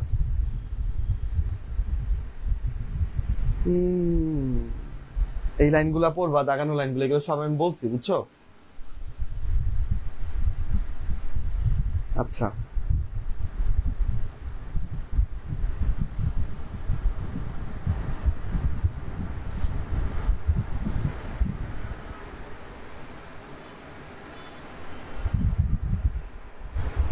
এগুলো সব বললাম। এভাবে পরীক্ষায় প্রশ্ন আসতে পারে যে বিভবের নতিমাত্রা কোনটি নির্দেশ করে। বিভবের নতিমাত্রা বলা হয় ডিভি বাই ডিআর কে। এটা দিয়ে কি নির্দেশিত হয় বলো? তড়িৎ ক্ষেত্র। পারবা? বিভবের নতিমাত্রা কোনটি নির্দেশ করে? তড়িৎ ক্ষেত্র নির্দেশ করে। ডিভি বাই ডিআর করলে তুমি তড়িৎ ক্ষেত্র পেয়ে যাবা, তাই না? আচ্ছা, এই বাকি সবকিছু আমি পড়াই ফেলছি অলরেডি। ওকে, আচ্ছা, তড়িৎ ক্ষেত্রের আরেকটা সমীকরণ আছে, দেখো। চার্জ ঘনত্বের সাথে তুমি এই সমীকরণটাও শিখে রাখবা। ই হচ্ছে এখানে আমার তড়িৎ ক্ষেত্র, সিগমা হচ্ছে আমাদের চার্জ ঘনত্ব, আর এপসাইলন তো তুমি চিনোই, ভেদনযোগ্যতা বা ভেদ্যতা। প্রবেশ্যতা বলা যাবে না, প্রবেশ্যতা হচ্ছে মিউ নট, মাত্র মনে পড়ছে। ওকে, এই দাগানো অঙ্কটা করবা। ছোট আছে, সুন্দর আছে। সুষম তড়িৎ ক্ষেত্রে এত ব্যবধানে, এটা হচ্ছে তোমার আর এর মান, অবশ্যই মিটারে নিয়ে নিবা, বুঝছো? মিটার নিলে কত হবে? 0.5 মিটার। ওকে, দুইটা বিন্দুর বিভব পার্থক্য, এটা হচ্ছে তোমার ডিভির মান। তোমাকে বের করতে বলছে তড়িৎ প্রাবল্য ই, তাহলে ডিভির মান 200। আর এই এখন দেখো এই অঙ্কটা তুমি করতে পারবা কিনা পরীক্ষাতে। এই যে 200 কে তোমার 0.5 দিয়ে ভাগ করতে হবে। এইটা করতে গিয়ে অনেকে নাকানি চুবানি খেয়ে যাবা, তাই না? 0.5 কে তুমি কিন্তু হাফ লিখতে পারো। 50 সেন্টিমিটার মানে কিন্তু হাফ মিটার, বুঝছো?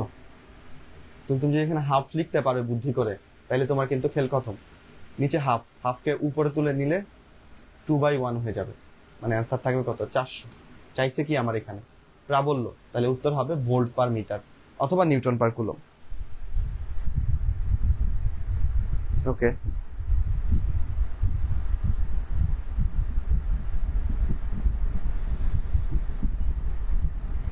আচ্ছা, এই 2 নম্বর অঙ্কটা একটু দেখো। এই যে 2 নম্বর অঙ্কটা, কোনো বর্গক্ষেত্রের 3টা কৌণিক বিন্দুতে এই চার্জের মানগুলো দেওয়া আছে। এটা চার্জ। এখন বলছে চতুর্থ বিন্দুতে কত চার্জ রাখলে পরে কেন্দ্রে তড়িৎ বিভব 0 হবে। এখানে ভোল্টেজের মান কখন 0 হবে? এখানে কত চার্জ দিলে? তো এটার ক্ষেত্রে একটা শর্টকাট নিয়ম হচ্ছে, তুমি 4টা চার্জ যোগ করলে যদি 0 পাও, তাইলেই হচ্ছে কেন্দ্রের বিভব 0 হবে। একটা চার্জ দেওয়া নাই, কিউ এর মানটা তোমার বের করতে হবে। তুমি বলবা ভাই এতগুলা সূচক, এগুলো আমি কেমনে যোগ করব? ভাই সূচক গুলাকে কমন নিয়ে নাও, তাহলে তো যোগ করা ইজি হয়ে যায়, তাই না? 10⁹ কে কমন নিয়ে নিলে 6 - 12 + 14 পরে 8 থাকে। তো এখান থেকে দেখো চট করে কিন্তু অঙ্কটা করে ফেলা যায়। শর্টকাট যেহেতু, এই জন্য এটা আমরা দেখব। ওকে, কথা বলে চলে যাই। ওরা খালি এইটা নিয়ে গবেষণা করতেছে। কি নিয়ে? তো বিয়ে নিয়ে।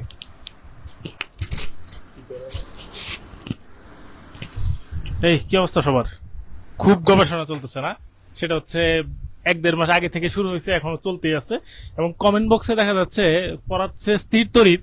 তোমরা চিন্তা ভাবনা করতেছো আমি কবে মোটা হবো, রিজভি ভাই কবে মোটা হয়েছে, ঠিক আছে, বিয়ে বাড়ি থেকে খাওয়া দাওয়া করতেছে কিনা, এগুলা না? আচ্ছা, এগুলো করে তো লাভ নাই, ঠিক আছে? তোমরা হচ্ছে এখন পড়ালেখা করার কথা, এটা করার কথা আগে। ওকে, এখন যেটা হচ্ছে আমি দেখলাম, মন করে হচ্ছে রিজভি, বুঝছো, ওরা হচ্ছে মানে পোস্ট দিলি না যে হচ্ছে বিয়ের এই টাইপের হাবি জাবি কিছু একটা, ওরা খালি ভাই কাপল ছবি না দিলে বিশ্বাস করবে না। কি রে ভাই, কাপল ছবি দিতে হবে কেন? আমি এটা বুঝলাম না। না তো হচ্ছে এখন আমি যেটা বুঝতেছি আর কি, যে কয়েকজন চিন্তা করবে হচ্ছে যে ভাই জিতলো কিনা না ভাবি জিতলো কিনা, এই টাইপের একটা ডায়লগ দেওয়ার জন্য মূলত যে হচ্ছে ছবিটা চাওয়া আর কি। এটা আমি বুঝছি ব্যাপারটা, কিন্তু এই জেতা হারার ব্যাপারে আমি যেতে চাই নাই, এই কারণে ছবিও দেই নাই, ঠিক আছে? তো এটা নিয়ে হচ্ছে আসলে বেশি কমেন্ট বক্স থেকে শুরু করে ফেসবুক গরম করে আলটিমেটলি লাভ নাই। আরেকটা জিনিস লাভ নাই, সেটা হচ্ছে এই যে লাইভ ক্লাস চলাকালীন মনে করে হচ্ছে শুধু শুধু যে হচ্ছে কোন ভাই মোটা হবে আর কোন ভাই চিকন হবে, এটার গবেষণা করে লাভ নাই, ঠিক আছে? তো এই জিনিসটা মাথায় রেখো। আর যেটা আসলে মূলত বলতে আসছি সেটা হচ্ছে, আমি জানি এখানে হচ্ছে মূলত আজকে 23 ব্যাচই বেশি ক্লাস করছে, হ্যাঁ? তো আচ্ছা, দৃঢ় বিশ্বাস করতেছো। তো 23 ব্যাচের ক্ষেত্রে যে কথাটা, 23 ব্যাচ এবং 24 ব্যাচ, আমি মূলত এই ঘোষণাটা দিতে আসছি। সেটা হচ্ছে তোমরা অনেকে হচ্ছে আমাদের টেলিগ্রাম গ্রুপে এবং হচ্ছে অন্যান্য জায়গায় বলছো যে ভাই উইকলি এক্সাম নেওয়ার ব্যবস্থা করতে। তো এই কথাটা শুধু আমি বলতে আসছি, সেটা হচ্ছে আমরা এই রুটিনে আসলে সম্ভব হয় নাই, কারণ হচ্ছে আমরা ডিভিশনাল এক্সাম থেকে শুরু করে বা বিভিন্ন জায়গায় ইয়েতে মানে একটু ব্যস্ত থাকার কারণে আমরা ঈদের আগে যেহেতু হচ্ছে 14-15 তারিখে ক্লাস শেষ হয়ে যাচ্ছে না, তো ঈদের পরের যে রুটিনটা হবে সেই রুটিনটাতে আমরা চিন্তা ভাবনা করছি যে প্রতি 5 থেকে 6টা লেকচার পরে পরে তোমাদের একটা করে পরীক্ষা হবে, ঠিক আছে? সেটা হচ্ছে ফার্স্ট টাইম আর সেকেন্ড টাইম সবারই আর কি, যখন মানে নর্মাল রুটিনে। আর সেকেন্ড টাইমারদের তো আলাদা আমি পরীক্ষা নিচ্ছি, আলাদা পড়া দিচ্ছি, সেগুলো কিন্তু পরীক্ষা হচ্ছে। সেই পরীক্ষাগুলো তোমরা রুটিনলি যেভাবে দেওয়ার কথা সেভাবে দিতে থাকবে আর কি। ওকে, আচ্ছা। আচ্ছা, ইনবক্সে মেসেজ দিছো না? মাইনুল ভাই এখন সো হ্যাপি, আমি অলওয়েজই হ্যাপি। তোমরা যে যদি হচ্ছে আমাকে দেখে থাকো, তো সেক্ষেত্রে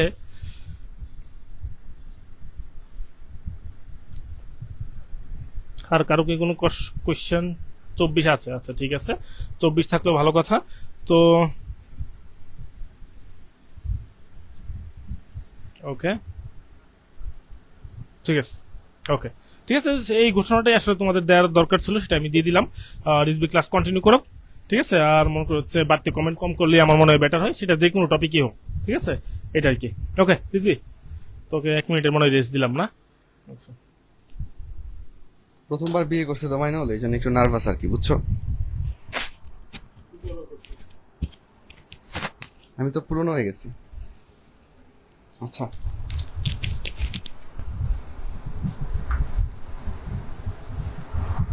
যাক, কোথায় ছিলাম বলো?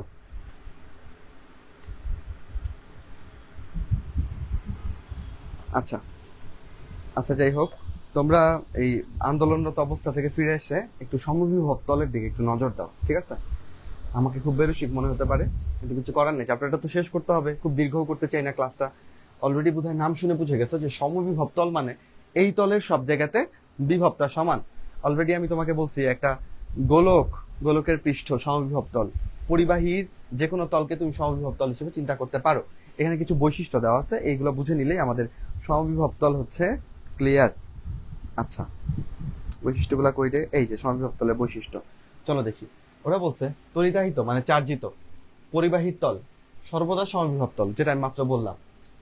এখানে আধানগুলো কিরকম থাকে? স্থির থাকে। ওকে। তড়িৎ বলরেখা সমবিভব তলকে সমকোণে ছেদ করে, এই ব্যাপারটা কি রে? মনে করি এই গোল্লাটার তলগুলো হচ্ছে সমবিভব তল, ঠিক আছে? ধরো এই গোল্লাটা তলটা হচ্ছে সমবিভব তল, এখানে একটা চার্জ আছে, তাই না? এখানে কিউ পরিমাণ চার্জ আছে, এই চার্জ থেকে একটা বলরেখা বেরোচ্ছে। আচ্ছা, এই বলরেখাটা এই সমবিভব তলের সাথে কত ডিগ্রি কোণে আছে? 90 ডিগ্রি কোণে আছে না? বলো। তার মানে আমি বুঝতে পারলাম যে বলরেখাগুলো সমবিভব তলকে 90 ডিগ্রি কোণে ছেদ করে, ঠিক আছে? ওকে। আর তুমি আমাকে বলো, এই পুরো সারফেস বরাবর সব জায়গায় বিভব সেম, মানে এই বিন্দু এবং এই বিন্দুর মধ্যে বিভব পার্থক্য হচ্ছে 0। হ্যাঁ, ডিভির মান হচ্ছে 0। এবার তুমি জানো V is equal to W by Q, বা তুমি ডব্লিউ ইজ ইকাল টু লিখতে পারো ভি কিউ। এই ভিটা হচ্ছে আসলে বিভব পার্থক্য। তো বিভব পার্থক্য যদি 0 হয়, তার মানে কৃত কাজ কত হবে? 0।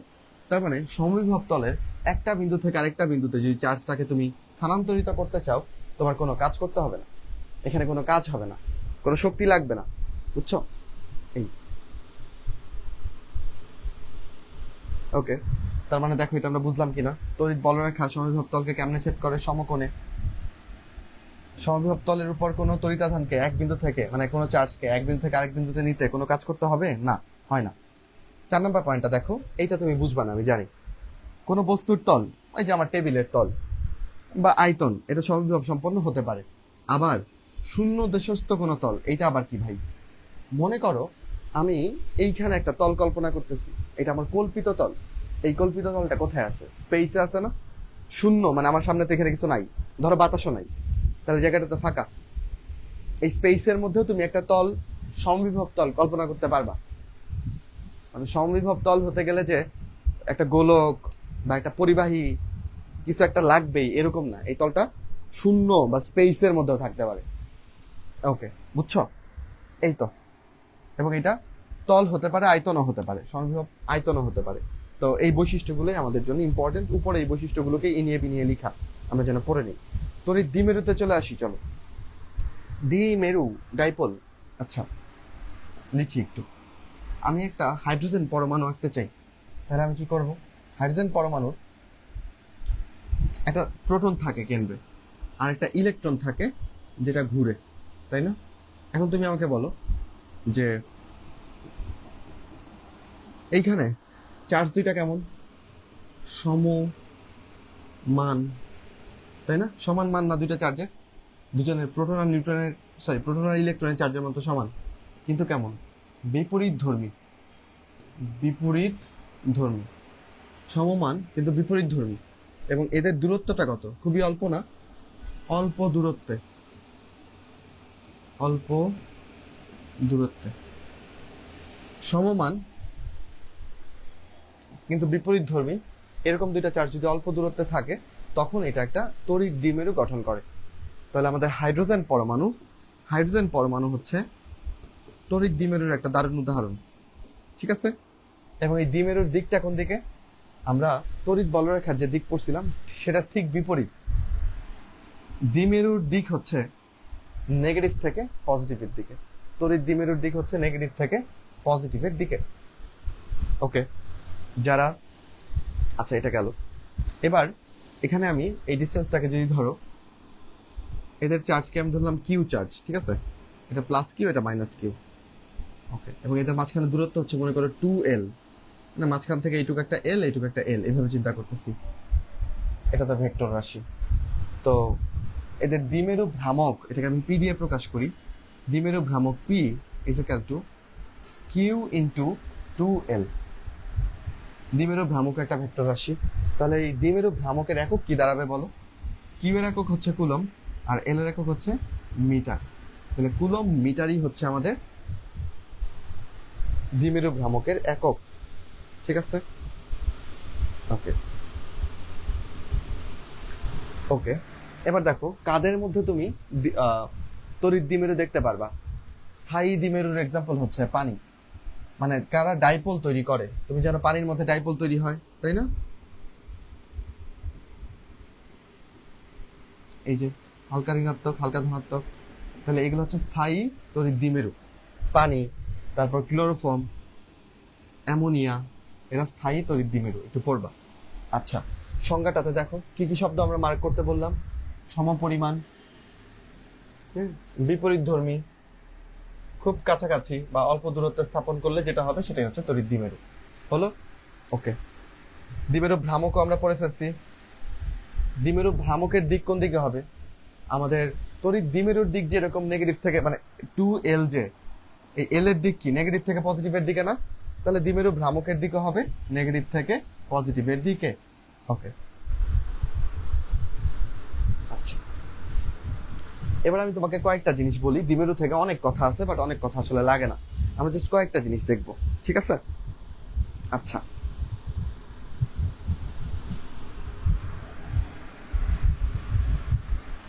মনে করো এটা একটা তড়িৎ দ্বিমেরু, এটা তাদের সংযোজক সরলরেখা বা অক্ষ, এবং এটা হচ্ছে তাদের কি বলে এটাকে, মধ্যখণ্ডক বা এই টাইপের কিছু একটা।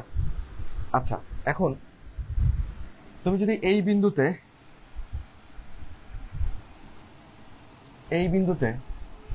তুমি চাইলে এখানে টর্কের মান বের করতে পারবে। এখানে টর্ক তৈরি হয়। টর্কের মান বের করার নিয়ম হচ্ছে torque tau is equal to P cross E, বুঝছো?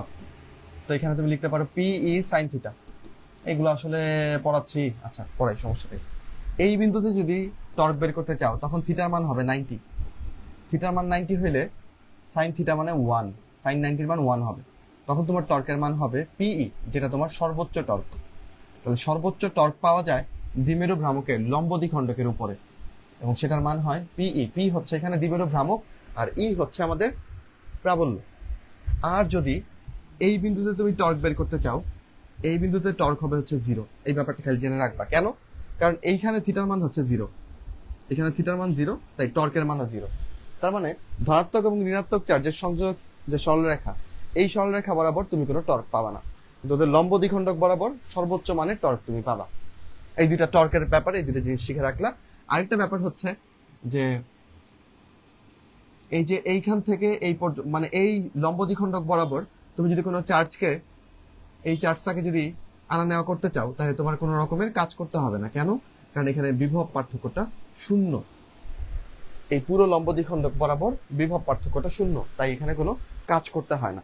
অনেক কথা থেকে আমি জাস্ট 3টা লাইন বললাম, টর্ক থেকে 2টা লাইন, আর এই লম্ব দ্বিখণ্ডকের উপরে কোনো একটা চার্জকে সরাইতে কোনো কাজ করতে হয় না। এই 3টা লাইন তুমি মনে রাখো, ঠিক আছে? ছোট করে দিলাম কিন্তু। ওকে, এইগুলো এখন এখানে লেখা আছে, আমি এই দুইটা তোমার বলছি টর্ক থেকে। এই সমীকরণটা একটু দেখবা, আসে না তেমন একটা, তবু এইটুক দেখে রাখা সেফ আর কি। আচ্ছা। আচ্ছা, এত কিছু লাগবে না। এখানে একটা অদ্ভুত ব্যাপার খেয়াল করবা তুমি, কি জানো? দাঁড়ান, একটা সূত্র তোমারে দেখাই। এই দেখো, তড়িৎ দ্বিমেরুর জন্য তুমি যদি বিভবের রাশিমালা বের করো, এখানে বিভবগুলা কিরকম দেখো। ভিপি ধরলাম, হ্যাঁ, 1/4πε0। আচ্ছা, এটা তো ধ্রুবকই, তাই না? ধরলাম তড়িৎ দ্বিমেরুটাও ধ্রুবক, তাহলে আমি লিখতে পারি ভিপি সমানুপাতিক 1/r²। বুঝছো? নর্মালি কি হয়? নর্মালি হচ্ছে ভি সমানুপাতিক 1/r, সাধারণ একটা চার্জের জন্য। তুমি সমীকরণটা জানো কিনা? যেমন ধরো, আমি যদি লিখি, এখানে একটু লিখি, F is equal to 1/4πε0 Q1 Q2 by d square. এবার F কে তুমি যদি Q দিয়ে ভাগ করে দাও, তাহলে তুমি E পেয়ে যাও। Q দিয়ে ভাগ করলে Q একটা কমে যায়, 1/4πε0 Q1 by d স্কয়ার। এবার E কে তুমি যদি একটা দূরত্ব দিয়ে গুণ করে দাও, এই যে দেখো, V is equal to ER, E কে তুমি যদি দূরত্ব দিয়ে গুণ করে দাও, তাহলে তুমি V পেয়ে যাবা। তখন যেটা হয় 1/4πε0 Q1 বা Q বাই আর বা ডি যাই বলো, ডি লিখি।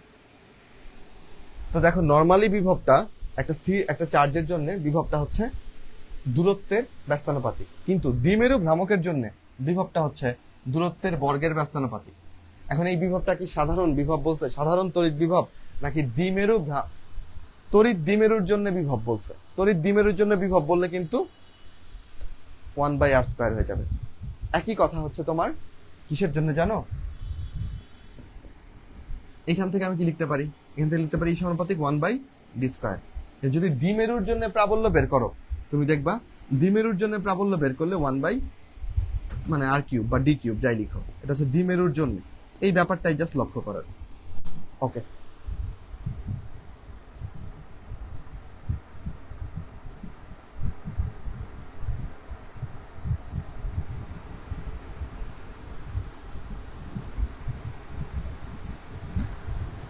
আই ডোন্ট নো তোমরা কি সব পারো কিনা। আচ্ছা, যাই হোক, অনেক গল্প করতেছো, সামনাসামনি হলে একটা ধমক দিতে পারতাম। ধমকটা দিতে পারি না, এটাও একটা দুর্ভাগ্য ব্যাপার। পারলে সমস্যা নেই, গল্প করতে পারো, কারণ এটা আমার সমস্যা করতেছে না তেমন একটা। যদি না পারো এবং গল্প করো, তাহলে এটা অপরাধ। হ্যাঁ, কারণ ভালো মানে একটু পড়া ব্যাপারগুলো তিক্তই হবে, একটু তিক্ত লাগতেই পারে, বুঝছো? কিন্তু এই তিক্ত ব্যাপারগুলোকে হজম করতে পারলে পরীক্ষাতে আরাম পাবা, এর জন্যই দরকার। এবং যারা ভাবতেছে আমি এটা তো আগে ভালো মতোই পড়ছিলাম, এই চ্যাপ্টারটা তো পারি, দেখবো যে অনেক কাল ধরে হয়তো বা পড়তেছো না, তখন কিন্তু জং ধরে যায়। একা একা পড়ার থেকে আমি এই জন্য ইন্সপায়ার করি যে ক্লাসে একটু মনোযোগ দিয়ে পড়ো, দেখবা যে নিজের পড়তে আরো ইজি হচ্ছে। ভাই তো একটু কমাই দিচ্ছে, কোনটা ইম্পর্টেন্ট কোনটা কম ইম্পর্টেন্ট বলে দিচ্ছে। এই মার্ক ব্যাপারগুলো খুবই ইম্পর্টেন্ট, হ্যাঁ, এটা একটু খেয়াল করতে হবে এই জন্য। আচ্ছা, এখান থেকে এগুলা বেশি লাগবে না।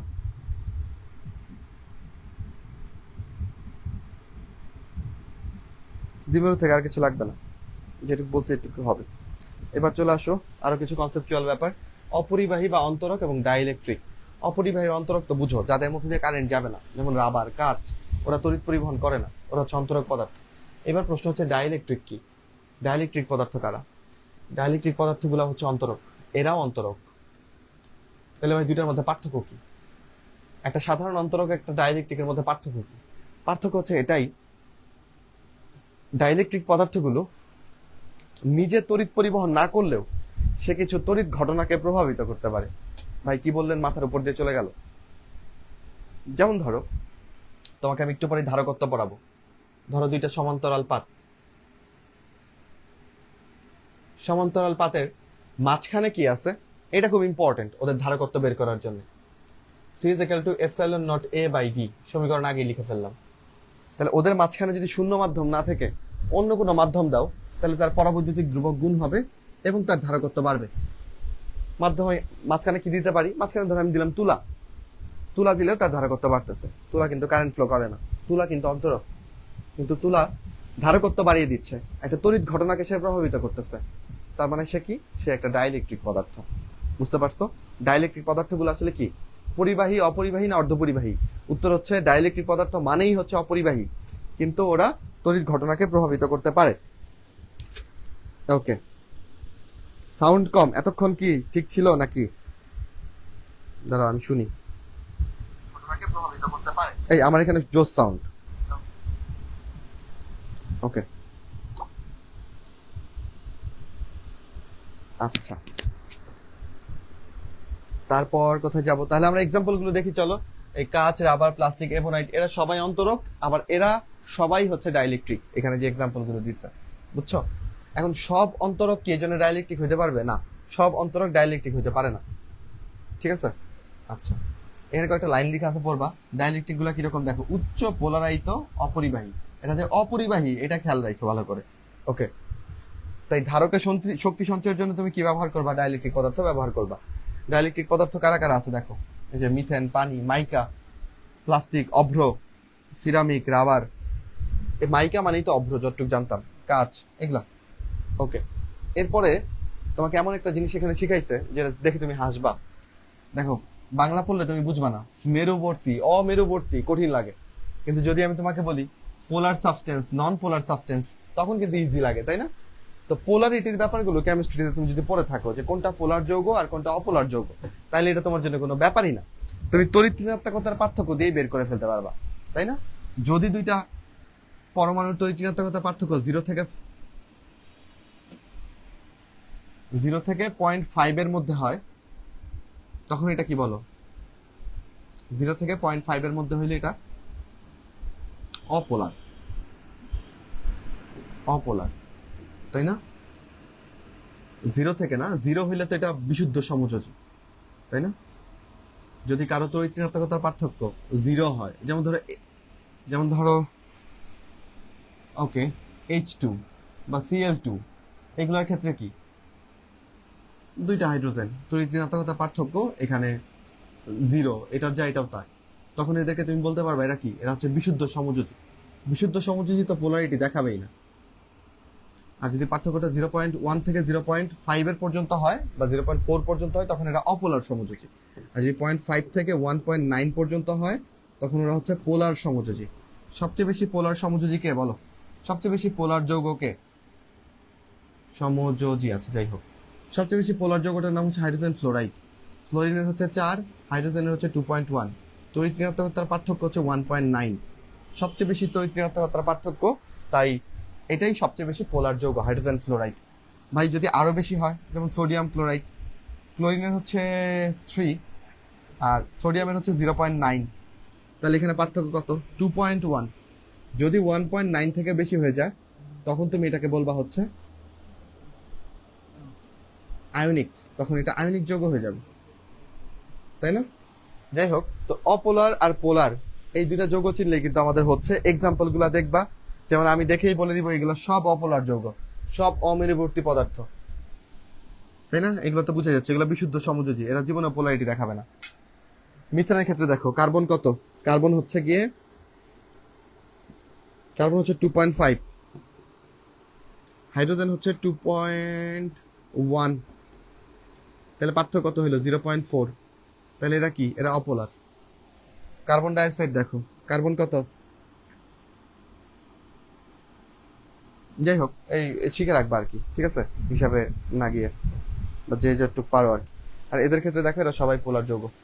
আচ্ছা, এখানে কার্বন মনোক্সাইড দেখবা, কার্বন মনোক্সাইড পোলার, কিন্তু কার্বন ডাইঅক্সাইড এটা অপোলার। এই দুটা ব্যাপার খেয়াল করবা।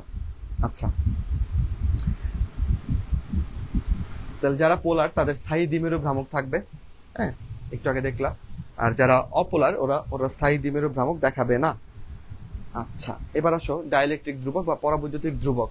প্রথম কথা, এটার কোনো একক নাই। এটা আসলে কি? এটা হচ্ছে ধ্রুবকটাকে তুমি কে দিয়ে প্রকাশ করতে পারো? এটা দুইটা ভেদ্যতার অনুপাত। কাদের অনুপাত?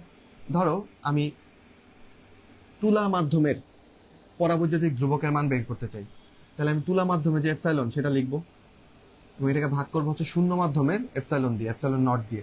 তাহলে আমি পেয়ে যাব হচ্ছে তুলার পরাবৈদ্যুতিক ধ্রুবক। তো এটার মান সবসময়ই কি হয়? 1-এর থেকে বেশি হয়। কে এর মান সবসময় 1-এর থেকে বেশি? কারণ তুমি জানো বায়ু মাধ্যমেই ভেদ্যতা সবচেয়ে কম, তাই না? এটাকে তুমি কিভাবে লিখতে পারো? একটা তো এইভাবে লিখলা। আবার তুমি জানো এপসাইলনের সাথে এফ এর সম্পর্ক কিরকম? ব্যস্তানুপাতিক। তাহলে এফ দিয়ে তুমি যদি প্রকাশ করো, তুমি এভাবে লিখবা, উপরে এফ নট থাকবে, আর তুলা মাধ্যমে তোমার যে তড়িৎ বল, সেটা তুমি নিচে দিবা, তাই না? আবার তুমি যদি ধারকত্ব দিয়ে লিখতে চাও, ধারকত্বের সাথে এপসাইলনের সম্পর্ক সমানুপাতিক, একটা সমীকরণ অলরেডি লিখছি তোমার জন্য, C is equal to epsilon naught A by D. এখানে দেখো সি এর সাথে এপসাইলনের সম্পর্ক কি, সি হচ্ছে ক্যাপাসিট্যান্স বা ধারকত্ব, সমানুপাতিক, তাহলে তুলায় ধারকত্ব বাই হচ্ছে শূন্য মাধ্যমে ধারকত্ব। এই যে ব্যাপারগুলো লিখলাম এখানে, এটা সবার ক্লিয়ার থাকা উচিত। এবং এই পরাবৈদ্যুতিক ধ্রুবকের কি নাই, কোনো একক নাই। ওকে,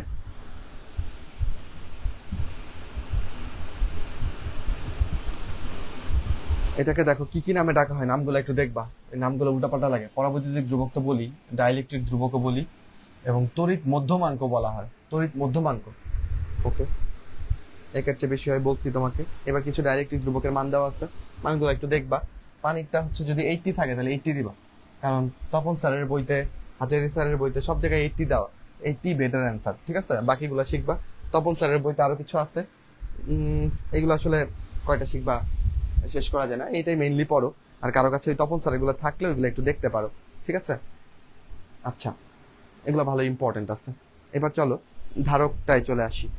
ধারকের কনসেপ্টটা, ধরো তোমার কিছু টাকা থাকলে তুমি কি চাও, যে আমি ব্যাংকে জমা করে রাখি। একইভাবে তুমি যদি চার্জ জমা করে রাখতে চাও, তোমার লাগবে একটা ক্যাপাসিটর বা ধারক। ওকে, ধারক তাহলে চার্জ জমা করে রাখবে। এখানে দেখো তোমার দুইটা ধাতব পাত লাগছে, একটা ধাতব পাত আংশিকভাবে ধনাত্মক চার্জ চার্জিত আর একটা ঋণাত্মক চার্জ চার্জিত। এবং ঋণাত্মক চার্জটাকে তুমি কি করছো জানো, ভূপৃষ্ঠের সাথে দিয়ে রাখছো, আর্থিং করায় রাখছো, এটাকে বলে আর্থিং করা।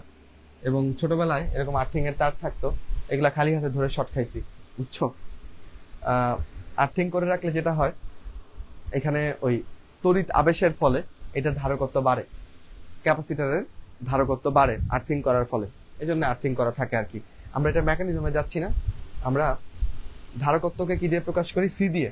এবং সি এর সমীকরণটা তোমাকে জানতে হবে, C is equal to Q by V, C is equal to Q by V.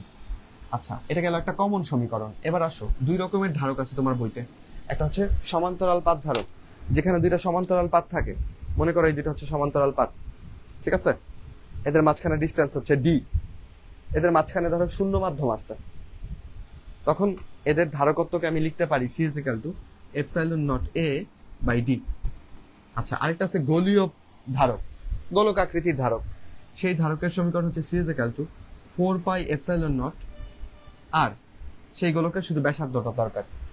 তো এই হচ্ছে আমাদের ধারকত্বের তিনটা সমীকরণ। এটা একটা কমন সমীকরণ, এটা হচ্ছে সমান্তরাল পাত ধারকের জন্য, সমান্তরাল পাতের ব্যাসার্ধ, সরি ক্ষেত্রফল হচ্ছে এ, আর ডি হচ্ছে তাদের মধ্যে ডিস্টেন্স, আর এটা হচ্ছে গোলীয় ধারকের জন্য। এই তিনটা সমীকরণ যেন আমাদের ক্লিয়ার থাকে। এবার তোমাকে আমি একটা প্রশ্ন করতে চাই। আচ্ছা, তার আগে বলি ধারকত্বের একক কি। ধারকত্বের একক হচ্ছে ফ্যারাড। কেউ যদি এটাকে ফ্যারাডে বলছো, গুলি করে দিব একদম। এটার একক হচ্ছে ফ্যারাড, ফ্যারাডে বলা যাবে না, ঠিক আছে? ধারকত্বের একক হচ্ছে ফ্যারাড, মাথায় রাখবা, নট ফ্যারাডে।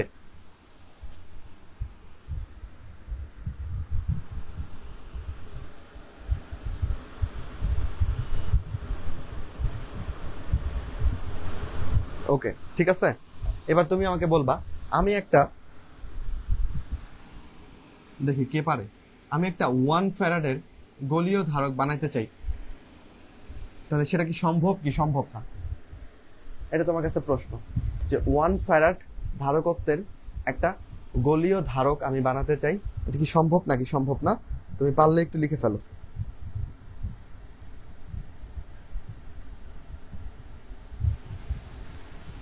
আচ্ছা, তোমরা যতক্ষণে লিখতেছো আমি ততক্ষণ একটু আগাইতে থাকি।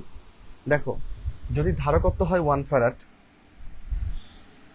তুমি সমীকরণ জানো গোলীয় ধারকের ক্ষেত্রে C is equal to 4 pi epsilon naught R. তা আমি সি এর মান দিছি 1 ফ্যারাড, তাই না? আর এর মানটা তোমাকে বের করতে হবে, সম্ভব কি সম্ভব না এটা তুমি ব্যাসার্ধ দেখে যাচাই করবা। তাহলে এই 4 পাই এপসাইলন নট কে এই পাশে পাঠিয়ে দাও, সি এর মান হচ্ছে 1 আর 4 পাই এপসাইলন নট এদিকে চলে আসলো, এদিকে শুধু পড়ে থাকলো আর। তুমি কি 4 পাই এপসাইলন নট এর মান জানো না? এর মান হচ্ছে 9 মিটার। তাহলে এই গোলকীয় ধারকের ব্যাসার্ধ হবে এইটা। তুমি কি জানো পৃথিবীর ব্যাসার্ধ কত? পৃথিবীর ব্যাসার্ধ হচ্ছে, পৃথিবীর ব্যাসার্ধ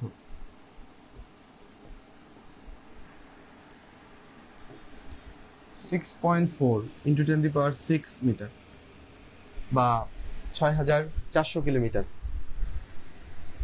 তুমি দেখতেই পাচ্ছ পৃথিবীর থেকেও এই গোলকটার ব্যাসার্ধ আসলে বেশি হবে যদি তার ধারকত্ব তুমি 1 ফ্যারাড বানাইতে চাও। পৃথিবীতে বসে পৃথিবীর থেকে বড় একটা গোলক বানাই ফেলবা, ইজ ইট পসিবল? না। তাই 1 ফ্যারাড ধারকত্বে কোনো গোলীয় ধারক পাওয়া পসিবল না। ওকে,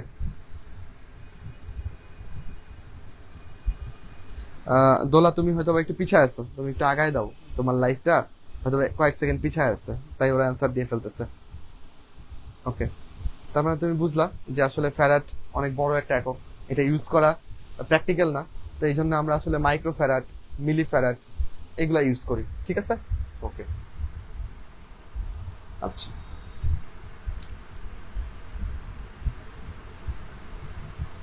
এটাই এখানে আলোচনা করছে যেটা আমরা পড়লাম।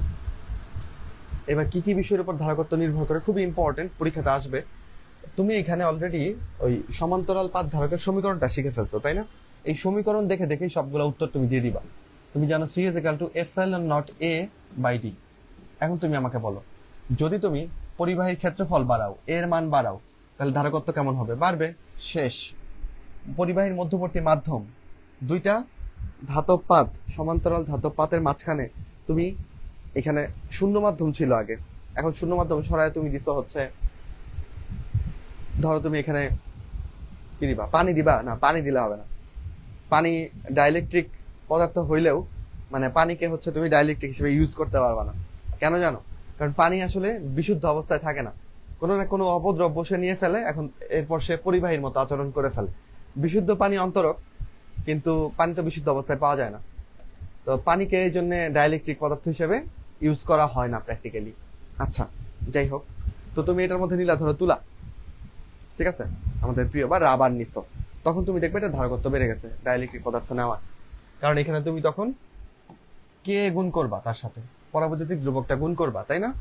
তার মানে দেখলাম যে পরিবাহীর মধ্যবর্তী মাধ্যম যদি আমরা নতুন কোনো মাধ্যম যদি নেই, তাহলে তার ধারকত্ব বাড়ে, ঠিক না?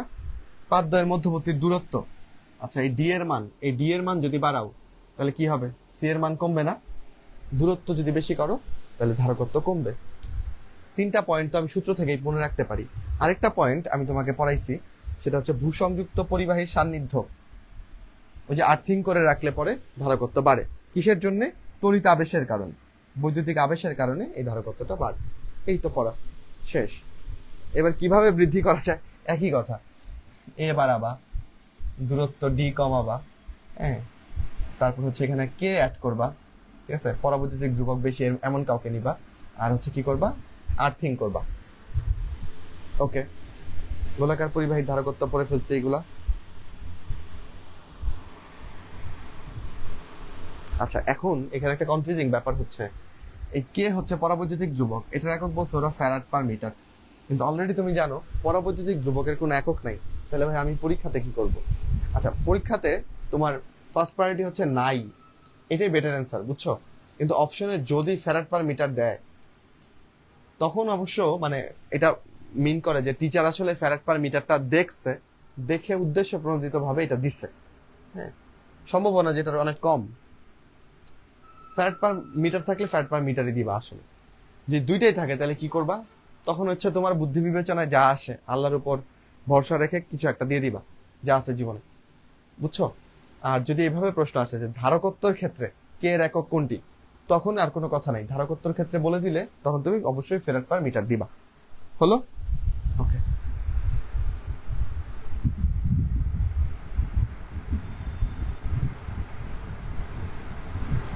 পাতদ্বয়ের ক্ষেত্রফলের উপর নির্ভরশীল নয় কেন? পরিবাহীর ক্ষেত্রফলের উপর নির্ভরশীল না, পাতদ্বয়ের ক্ষেত্রফলের উপর নির্ভরশীল লিখলেও হবে তো। হ্যাঁ, কারণ এই এ তো হচ্ছে ধাতব পাতের ক্ষেত্রফল, ওই পাতগুলাই তো পরিবাহী, ঠিক আছে, দুইটা একই কথা। ওকে, তো চলো আমরা এটা পড়ে ফেললাম। আচ্ছা, গোলকীয় পরিবাহীর ব্যাসার্ধ বাড়াইলে, তো তুমি তো সূত্রই দেখছো, C is equal to 4 pi epsilon naught R, ব্যাসার্ধ বাড়াইলে ক্ষেত্রফল বাড়বে। শেষ। আচ্ছা, এখানে বলছে যে একই ব্যাসার্ধে দুইটা গোলক আছে, একটা ফাঁপা একটা নিরেট। আচ্ছা, ফাঁপা নিরেটের উপর কি ওদের ব্যাসার্ধ ডিপেন্ড করে? না। তাহলে গোলকীয় ধারক দুইটা গোলকেই কি সমান সংখ্যক চার্জ থাকতে পারবে, ফাঁপা নিরেটের কোনো ব্যাপার নাই। আচ্ছা, ধারকত্ব হচ্ছে একটা স্কেলার রাশি, কেমন সবকিছু স্কেলার এখানে, তাই এটা একটা স্কেলার রাশি। এবং এটা কিসের কিসের উপর নির্ভর করে? পরিবাহীর আকার মানে ক্ষেত্রফল, মাধ্যমের প্রকৃতি, অন্য বস্তুর সান্নিধ্য, ওই যে আর্থিং করা, তাই না, এগুলোর উপর ডিপেন্ড করে। এগুলো পড়লেই পারবা। ধারকত্ব সর্বদাই কি ধনাত্মক হবে, নেগেটিভ হওয়ার কোনো কিছু নাই। এটা অলরেডি আনসার করে দিচ্ছি। পানির পরাবৈদ্যুতিক দ্রবকের মান খুব বেশি, হ্যাঁ, কিন্তু পানিকে ডাইলেকট্রিক পদার্থ হিসেবে ব্যবহার করা হয় না। কেন হয় না? কারণ পানি আসলে অপদ্রব্য দ্রবীভূত থাকলে পানি পরিবাহীর মতো আচরণ করে। পরিবাহী হয়ে গেলে সে তো আর ডাইলেকট্রিক হওয়ার কোনো যোগ্যতা রাখে না, তাই না? ধারকত্বের একক মাত্রা তোমার পড়াই ফেলছি, ফ্যারাড। মাত্রা বের করতে পারবা না? C is equal to Q by V. তো কিউ এর মাত্রা হচ্ছে, আচ্ছা এটা একটু দেখে রাখবা, ঠিক আছে? M inverse 1 L inverse 2 T to the power 4 I square. আচ্ছা,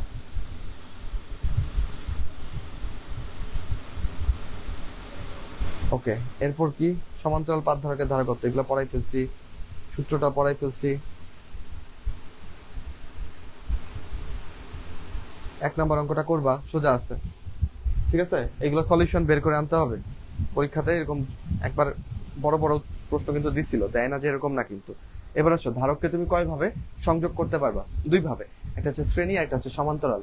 যদি প্রশ্নটা করি এরকম করে, তড়িৎ কোষকে কয়ভাবে বর্তনীতে সংযুক্ত করা যায়, কিভাবে উত্তর বলো দেখি? ধারককে তো দুই ভাবে, কিন্তু তড়িৎ কোষকে কয়ভাবে সংযুক্ত করা যায়? আচ্ছা, যতক্ষণে তোমরা বলতেছো ততক্ষণে আমি তোমাকে ধারকের বিন্যাসটা একটু দেখাই। এটা হচ্ছে শ্রেণী সমবায়। এটার বৈশিষ্ট্য হচ্ছে একটা, আচ্ছা, এটা তোমার 1 নাম্বার ধারক, এটা 2 নাম্বার ধারক, এটা 3 নাম্বার ধারক, ঠিক আছে?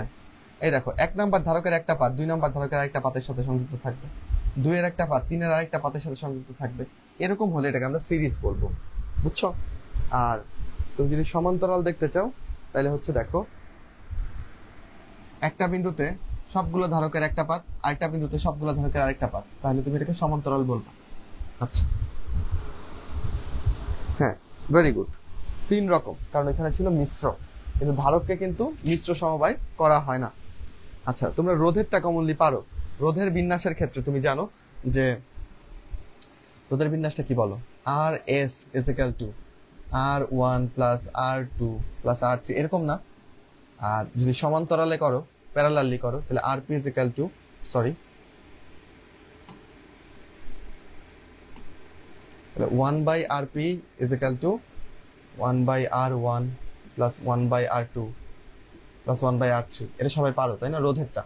আচ্ছা, এবার আমাদের ধারকের ক্ষেত্রে হিসাবটা হচ্ছে ঠিক তার উল্টা, বুঝছো? ধারকের ব্যাপারটা রোধের ঠিক উল্টা। তুমি আগে রোধের থেকে আমাকে বলো, ধরো তুমি তুল্য রোধ বেশি চাও, তাহলে তুমি কিভাবে রোধগুলাকে সংযুক্ত করবা? অ্যান্সারটা দাও।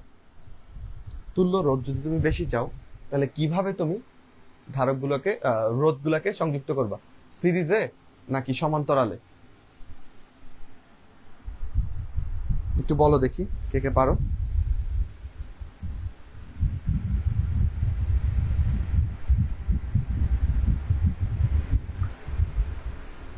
সিরিজে করবা।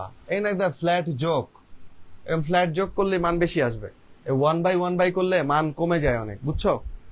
তুমি যদি বেশি রোধ চাও একটা বর্তনীতে, তাহলে তুমি সিরিজে সংযুক্ত করবা।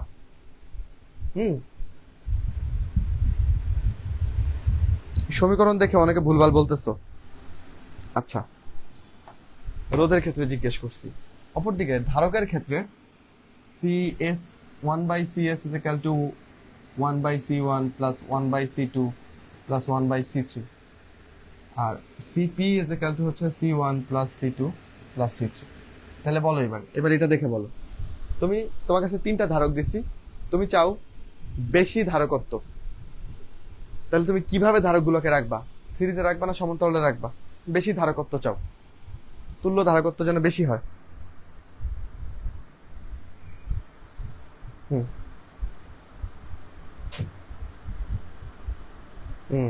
ভালো মতো শুনতে হবে এই জন্য। ওকে, সমান্তরালে রাখলে বেশি পাবো, রাইট?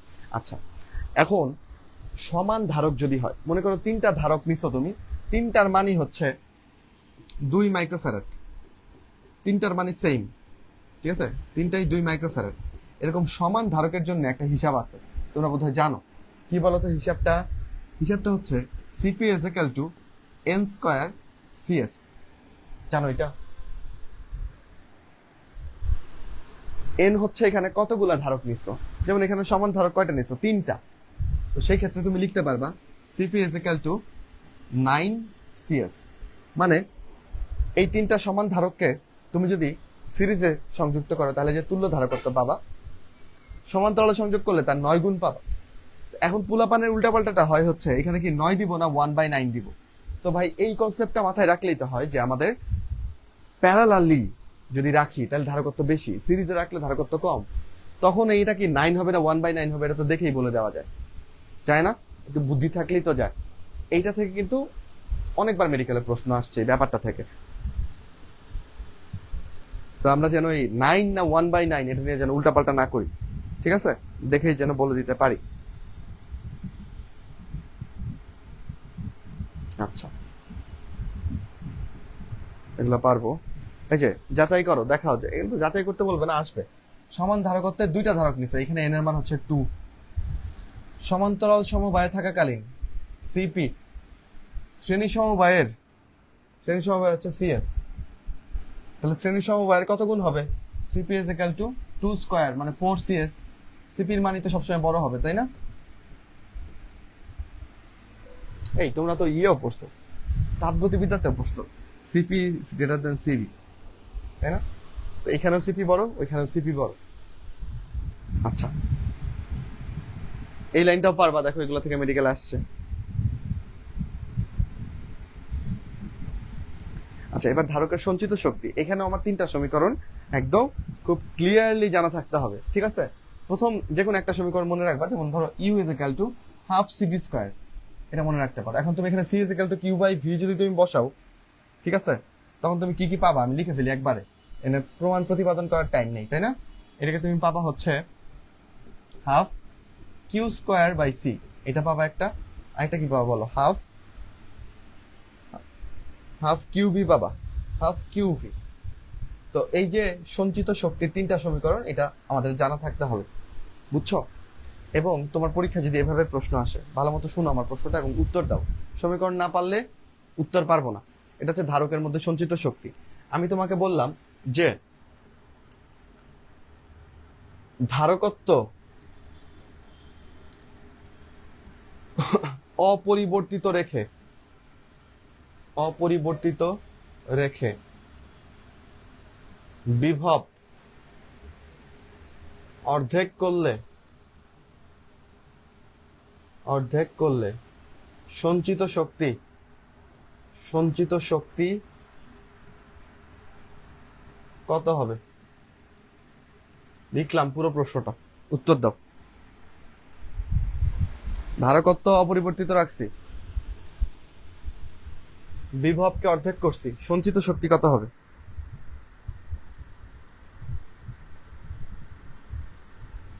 1/4। Very good. কিভাবে হইলো ব্যাপারটা? ধারকত্ব অপরিবর্তিত রাখছো এবং বিভব, তাহলে কোন সমীকরণের কথা বলছি? এই সমীকরণের কথা বলছি।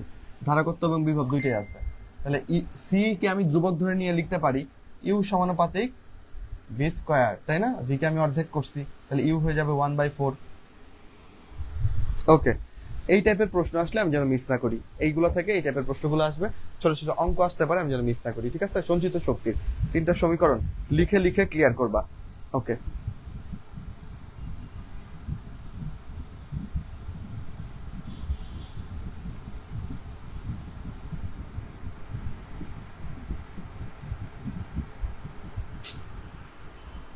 আচ্ছা, এখানে বলছে কোন ধারককে যে কোনো উচ্চমানের বিভবকে আহিত করা সম্ভব? উত্তর হচ্ছে না, সম্ভব না।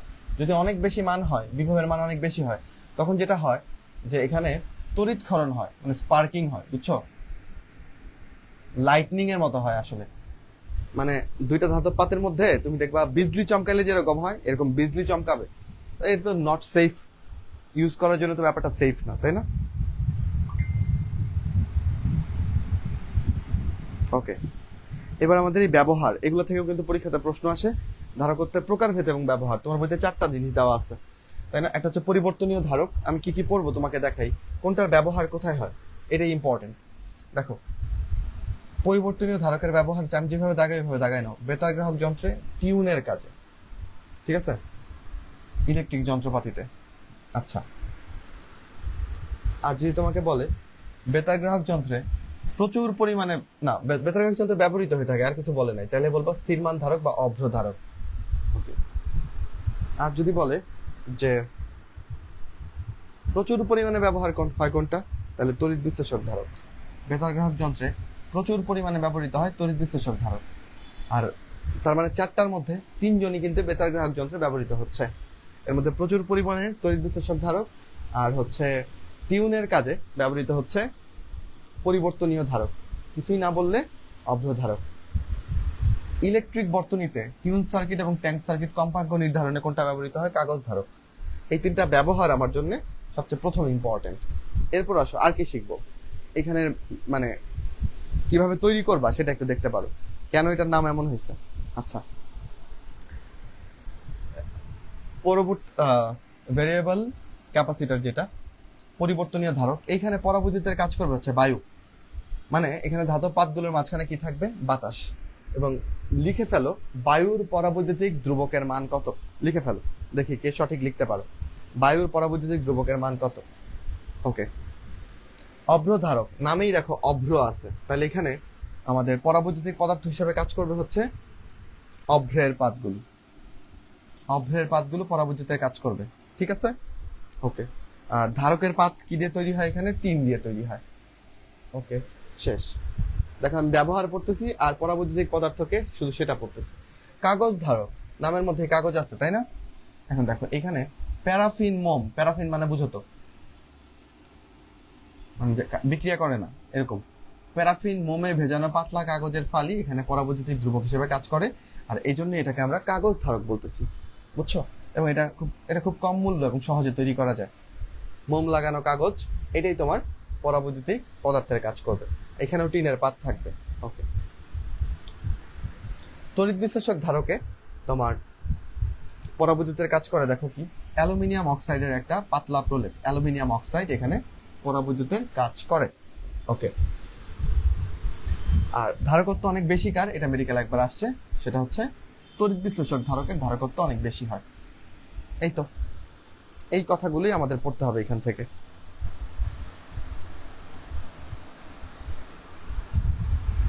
.05, তাই না? আচ্ছা, এক নজরে ধারকের ব্যবহারগুলো দেখে ফেলি, পারবা কোথায় কোথায় ব্যবহার হচ্ছে।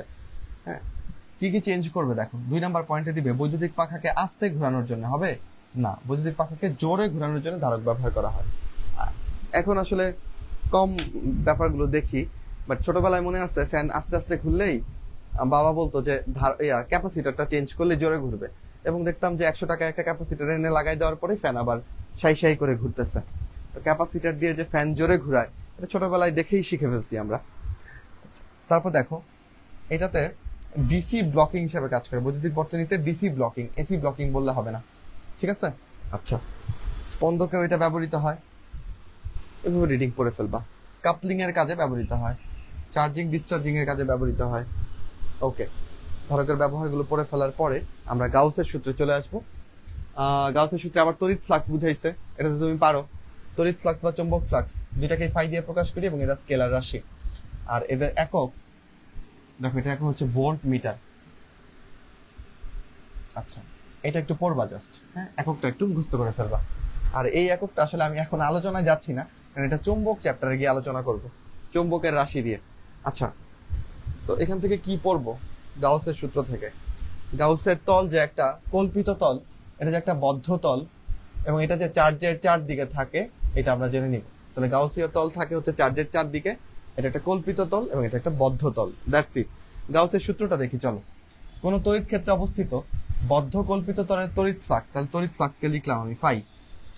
এটা কি বলছে? ওই তল দ্বারা বেষ্টিত মোট আধানকে ধরলাম হচ্ছে কিউ। সেই মোট আধানের কত গুণ? 1/ε0 গুণ। তাহলে আমি এইভাবে লিখতে পারি। এটাই হচ্ছে আমাদের কার সূত্র বলো? গাউসের সূত্র। Phi is equal to 1/ε0 Q. দেখছো, এই কথাটাকে গাণিতিকভাবে এভাবে লেখা যায়। তো এই কথাটা একটু অনুধাবন করবা, 1/ε0, এই ব্যাপারটা একটু মাথায় রাখবা।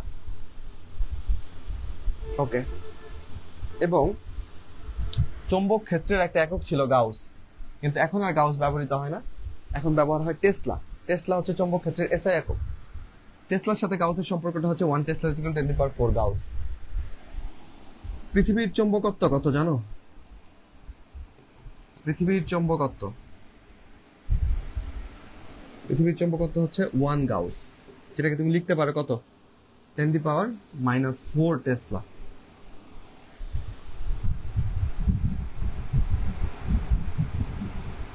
আচ্ছা, এরপর আমাদের পড়া নাই আর তেমন, আমরা জাস্ট হেডিং গুলা দেখবো এখানে, যে কুলম্বের সূত্র থেকে গাউসের সূত্রকে প্রতিপাদন করা যায়,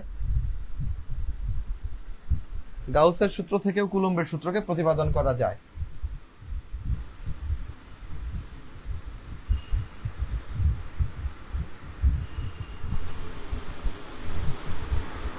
আচ্ছা, এরপরে গাউসের সূত্রের ব্যবহার আছে কিছু, জাস্ট হেডিং পড়বো, ভেতরের সূত্রগুলা পড়তে হবে না। গাউসের সূত্র ব্যবহার করে তুমি কি করতে পারো? তড়িৎ ক্ষেত্রে প্রাবল্য নির্ণয় করতে পারো, মোস্ট ইম্পর্টেন্টলি। ঠিক আছে, গাউসের সূত্রের ব্যবহার কি? তড়িৎ ক্ষেত্রের প্রাবল্য নির্ণয়। কার প্রাবল্য নির্ণয় করতে পারো? চার্জিত গোলকের। হেডিং গুলো শুধু, ভেতরে পড়তে হবে না।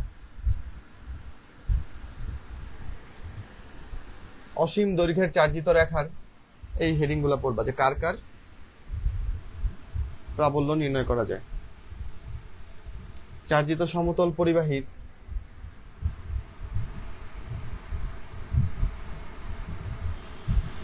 দুইটা চার্জিত সমান্তরাল পাত। ওকে, সো দ্যাটস ইট। এটি আমাদের পড়া। আর কুলম্বের সূত্রের সীমাবদ্ধতা শুরুতে সুন্দর করে পড়াই দিয়েছি, রিডিং পড়বা, ডান। এরপরে অনুশীলনীর অবজেক্টিভ গুলো প্র্যাকটিস করবা, আশা করি পারবা। তো বুঝলা কিনা বলো? আচ্ছা, ডিসি আর এসি কারেন্টের ডিফারেন্সটা বলতে বলছো।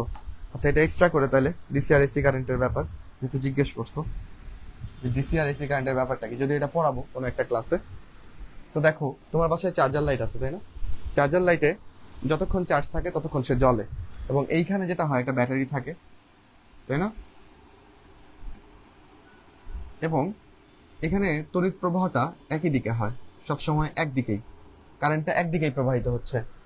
এবং যখন এই ভোল্টেজ শেষ হয়ে যায়, বা চার্জের ভোল্টেজ শেষ হয়ে যায়, বা চার্জ শেষ হয়ে যায়, তখন এটা বন্ধ হয়ে যাচ্ছে। এখানে তুমি দেখবা সময়ের সাথে প্রবাহটা এটা সেম থাকতেছে, মানে সবসময় ধরো 5 অ্যাম্পিয়ার কারেন্ট যাচ্ছে, অলওয়েজ সেম। এবার আমাদের ঘরে আমাদের কারেন্টের যে লাইন, সেইখানে যে কারেন্ট চলতেছে, ওইখানে যেটা হয়, এটাকে বলি আমরা এসি কারেন্ট, অল্টারনেটিভ কারেন্ট। কেন? কারণ এইখানে এই বর্তনীতে, এই এসি বর্তনীতে, ধরো এটা একটা এসি বর্তনী, এটা বাতি। এইখানে যেটা হয়, ইলেকট্রনগুলো বারবার দিক পরিবর্তন করে। কিভাবে ভাই সেটা? ইলেকট্রনগুলো একবার এই দিক থেকে এই দিক যায়, আরেকবার ইলেকট্রনটা এই দিক থেকে এই দিক আসে। তাহলে ইলেকট্রনগুলো এখানে দিক পরিবর্তন করতেছে, তাই এটাকে অল্টারনেটিভ কারেন্ট বলে বা পরিবর্তী প্রবাহ বলে। দেখো তাহলে কি ঘটে, মনে করো এটা একটা ইলেকট্রন, হ্যাঁ, ইলেকট্রনটা এইভাবে তারের মধ্যে দিয়ে গেল কিছু দূর, যাওয়ার পর সে আবার দিক পরিবর্তন করে এদিকে আসলো। যখন এখান থেকে শুরু করো, এখান থেকে তার বেগটা বাড়তেছে, তার বেগ যত বাড়ে প্রবাহ তত বাড়ে। তাহলে প্রথমে ইলেকট্রনটা যখন স্থির ছিল, প্রবাহ 0, বাড়তেছে, বেগ বাড়লো, এখানে এসে প্রবাহটা সর্বোচ্চ হয়। তারপর ইলেকট্রনের গতিটা একটু কমতে থাকে, সরল দোলকের মতো, তাই প্রবাহটাও কমতে থাকে। এই বিন্দুতে এসে ইলেকট্রনটা স্থির হয়। কেন? কারণ সে তার গতির দিক পরিবর্তন করে। একটা ইউটার্ন নিতে বললে তোমাকে একটু করে থামতে হয়, কিন্তু যদি বলে এটা ছুঁয়ে, ওয়ালটা ছুঁয়ে আমার কাছে ফিরে আসো, ওয়ালটা ছুঁয়ে ফিরতে গিয়ে তোমার একটু সময়ের জন্য স্থির থাকতে হবে। তখন প্রবাহ কত হয়ে যায়? এই বরাবর টি, এই বরাবর আই। তাহলে এই আইটা এখানে কত হয়ে যায়? 0 হয়ে যায়। আবার ইলেকট্রনটা যাত্রা শুরু করে, এখানে তার গতিটা ভালোই বাড়ে, বুঝছো, এবং প্রবাহ তাই বেশি হয়। কিন্তু এই প্রবাহটা কিন্তু ভিন্ন দিকের প্রবাহ, তাই আমরা নিচে দেখাইছি। আবার সেই বিন্দুতে আসে, এই বিন্দুতে শেষে স্থির হয়ে যায়, এখানে শেষে স্থির হয়ে গেল, এখানে আবার প্রবাহ শূন্য হয়ে যায়। এভাবে এক একটা কম্পাঙ্ক কমপ্লিট করে ইলেকট্রন। আমাদের ঘরে যে কারেন্টটা আসে, এটা 1 সেকেন্ডে 50টা কম্পাঙ্ক বা 50 হার্টজ কম্পাঙ্ক মেনটেন করে, বুঝছো? এর কম্পাঙ্ক হচ্ছে 50 হার্টজ। আমি এখানে একটা কম্পন লিখছি জাস্ট ইলেকট্রনের, সেকেন্ডে এসি কারেন্টের তারের মধ্যে ইলেকট্রনগুলো এরকম 50টা কম্পাঙ্ক কমপ্লিট করে। এবং এতে করে যেটা হয়, তোমার ঘরে যে লাইটটা জ্বলতেছে এটা আসলে 1 সেকেন্ডে, এই দেখো এই বিন্দুতে আয়ের মান 0, তাহলে যখন আয়ের মান 0 তখন কি লাইট জ্বলবে না, লাইট বন্ধ হয়ে যাবে। এই বিন্দুতে আয়ের মান 0।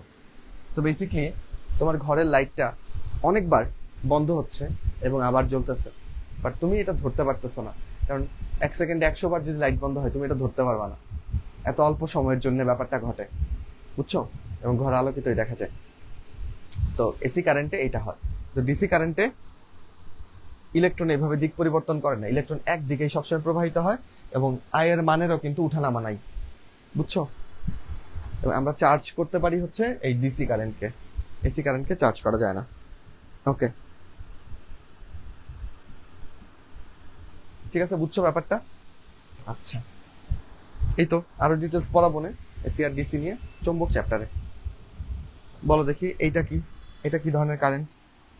সময়ের সাথে কারেন্টটা এই হয়ে যাচ্ছে, এটা ঢেউ খেলানো দেখে তুমি বলতে পারো ভাই এটা এসি কারেন্ট। না, এসি কারেন্ট হলে ইলেকট্রন দিক পরিবর্তন করবে, ইলেকট্রন দিক পরিবর্তন করলে তোমার গ্রাফ এক্স অক্ষের নিচে যাবে, কিন্তু এখানে এক্স অক্ষের নিচে যাবে না, কখনোই যায় না এখানে, তাই না? তাহলে এটাও একটা ডিসি কারেন্ট। এটা হচ্ছে, এটাকে আমরা বলি ফ্ল্যাকচুয়েটিং ডিসি। মানে কিছু লাইট আছে না যে উঠানামা করে, একটু করে জ্বলতেছে নিতেছে এরকম টাইপের, মাথা নষ্ট লাইট, এই টাইপের আর কি, এটাকে ফ্ল্যাকচুয়েটিং ডিসি বলে। এই তো, ঠিক আছে। আচ্ছা, তাহলে তোমরা, আমি চেষ্টা করছি পড়ানোর, তোমরা একটা রিভিউ দিও, ঠিক আছে, আমরা যে পড়াশোনা করতেছি। আর তোমরা তোমাদের ফ্রেন্ডদের কাছে ব্যাপারগুলো বলতেছো কিনা আমি জানি না, তোমার বাকি বন্ধুদেরকেও জানাবা যে ভাইয়ারা আসলে এখানে চেষ্টা করছেন আমাদেরকে নিয়ে, আমরাও চেষ্টা করছি। তো এটা একটা দুরন্ত প্রয়াস আমাদের সবার, তাই না? ভালো করে পড়ো। আবার পরশুদিন দেখা হচ্ছে সেমিকন্ডাক্টর ক্লাসে, ওইটা এর চেয়ে অল্প সময় শেষ হবে ইনশাল্লাহ। সুন্দর করে পড়ো এবং ভালো একটা পরীক্ষা দাও। তাহলে আজকের মতো শেষ করি আমি। আচ্ছা, তোমরা রিভিউ দিতে একদম ভুলে গেছো, অন্য ভাইদের ঠিক রিভিউ দাও, কিন্তু আমার ক্ষেত্রে দাও না, এটাতে আমি মন খারাপ করি। তোমরা অবশ্যই ক্লাস কেমন ছিল এটার উপর একটা রিভিউ দিবা, ক্লাসের যে কোনো পয়েন্ট থেকে একটা স্ক্রিনশট নিয়ে, হ্যাঁ, আমার অদ্ভুত হা করে আছে এরকম স্ক্রিনশট না, নর্মাল স্ক্রিনশট, যে এই ক্লাসটা করলাম এবং ক্লাসটা ভালো ছিল, এবং নোট করলে সেই নোটের ছবিও দিবা, এই আর কি। আর ভালো না থাকলে সেটা বলবা, ঠিক আছে? ওকে, আচ্ছা, তোমার ফ্রেন্ডরা অ্যাডমিট, নো প্রবলেম। অ্যাডমিট ফ্রেন্ডদেরকে তো আমরা এখানে অ্যাডমিট হতে বলতেছি না, যারা কোনো ভার্সিটিতে অ্যাডমিট বা ওইখানেই ক্যারিয়ার ফিক্স করেছে, বাট যারা সেকেন্ড টাইমার হিসেবে প্রিপারেশন নিবে তুমি জানো, তাদেরকে অবশ্যই আমাদের সাথে তুমি পরিচয় করাই দিবা, এটা তোমার দায়িত্ব, ঠিক আছে? একই কথা 24 ব্যাচের কেউ যদি থেকে থাকো, বোধহয় নাই। ওকে, তাহলে আজকের মতো বিদায় নিচ্ছি, সবাই ভালো থাকো, আল্লাহ হাফিজ। প্রশ্ন তো নাই বোধহয়, থাকলে তো করে ফেলতাম, প্রশ্ন তো উত্তর দিলামই। ওকে।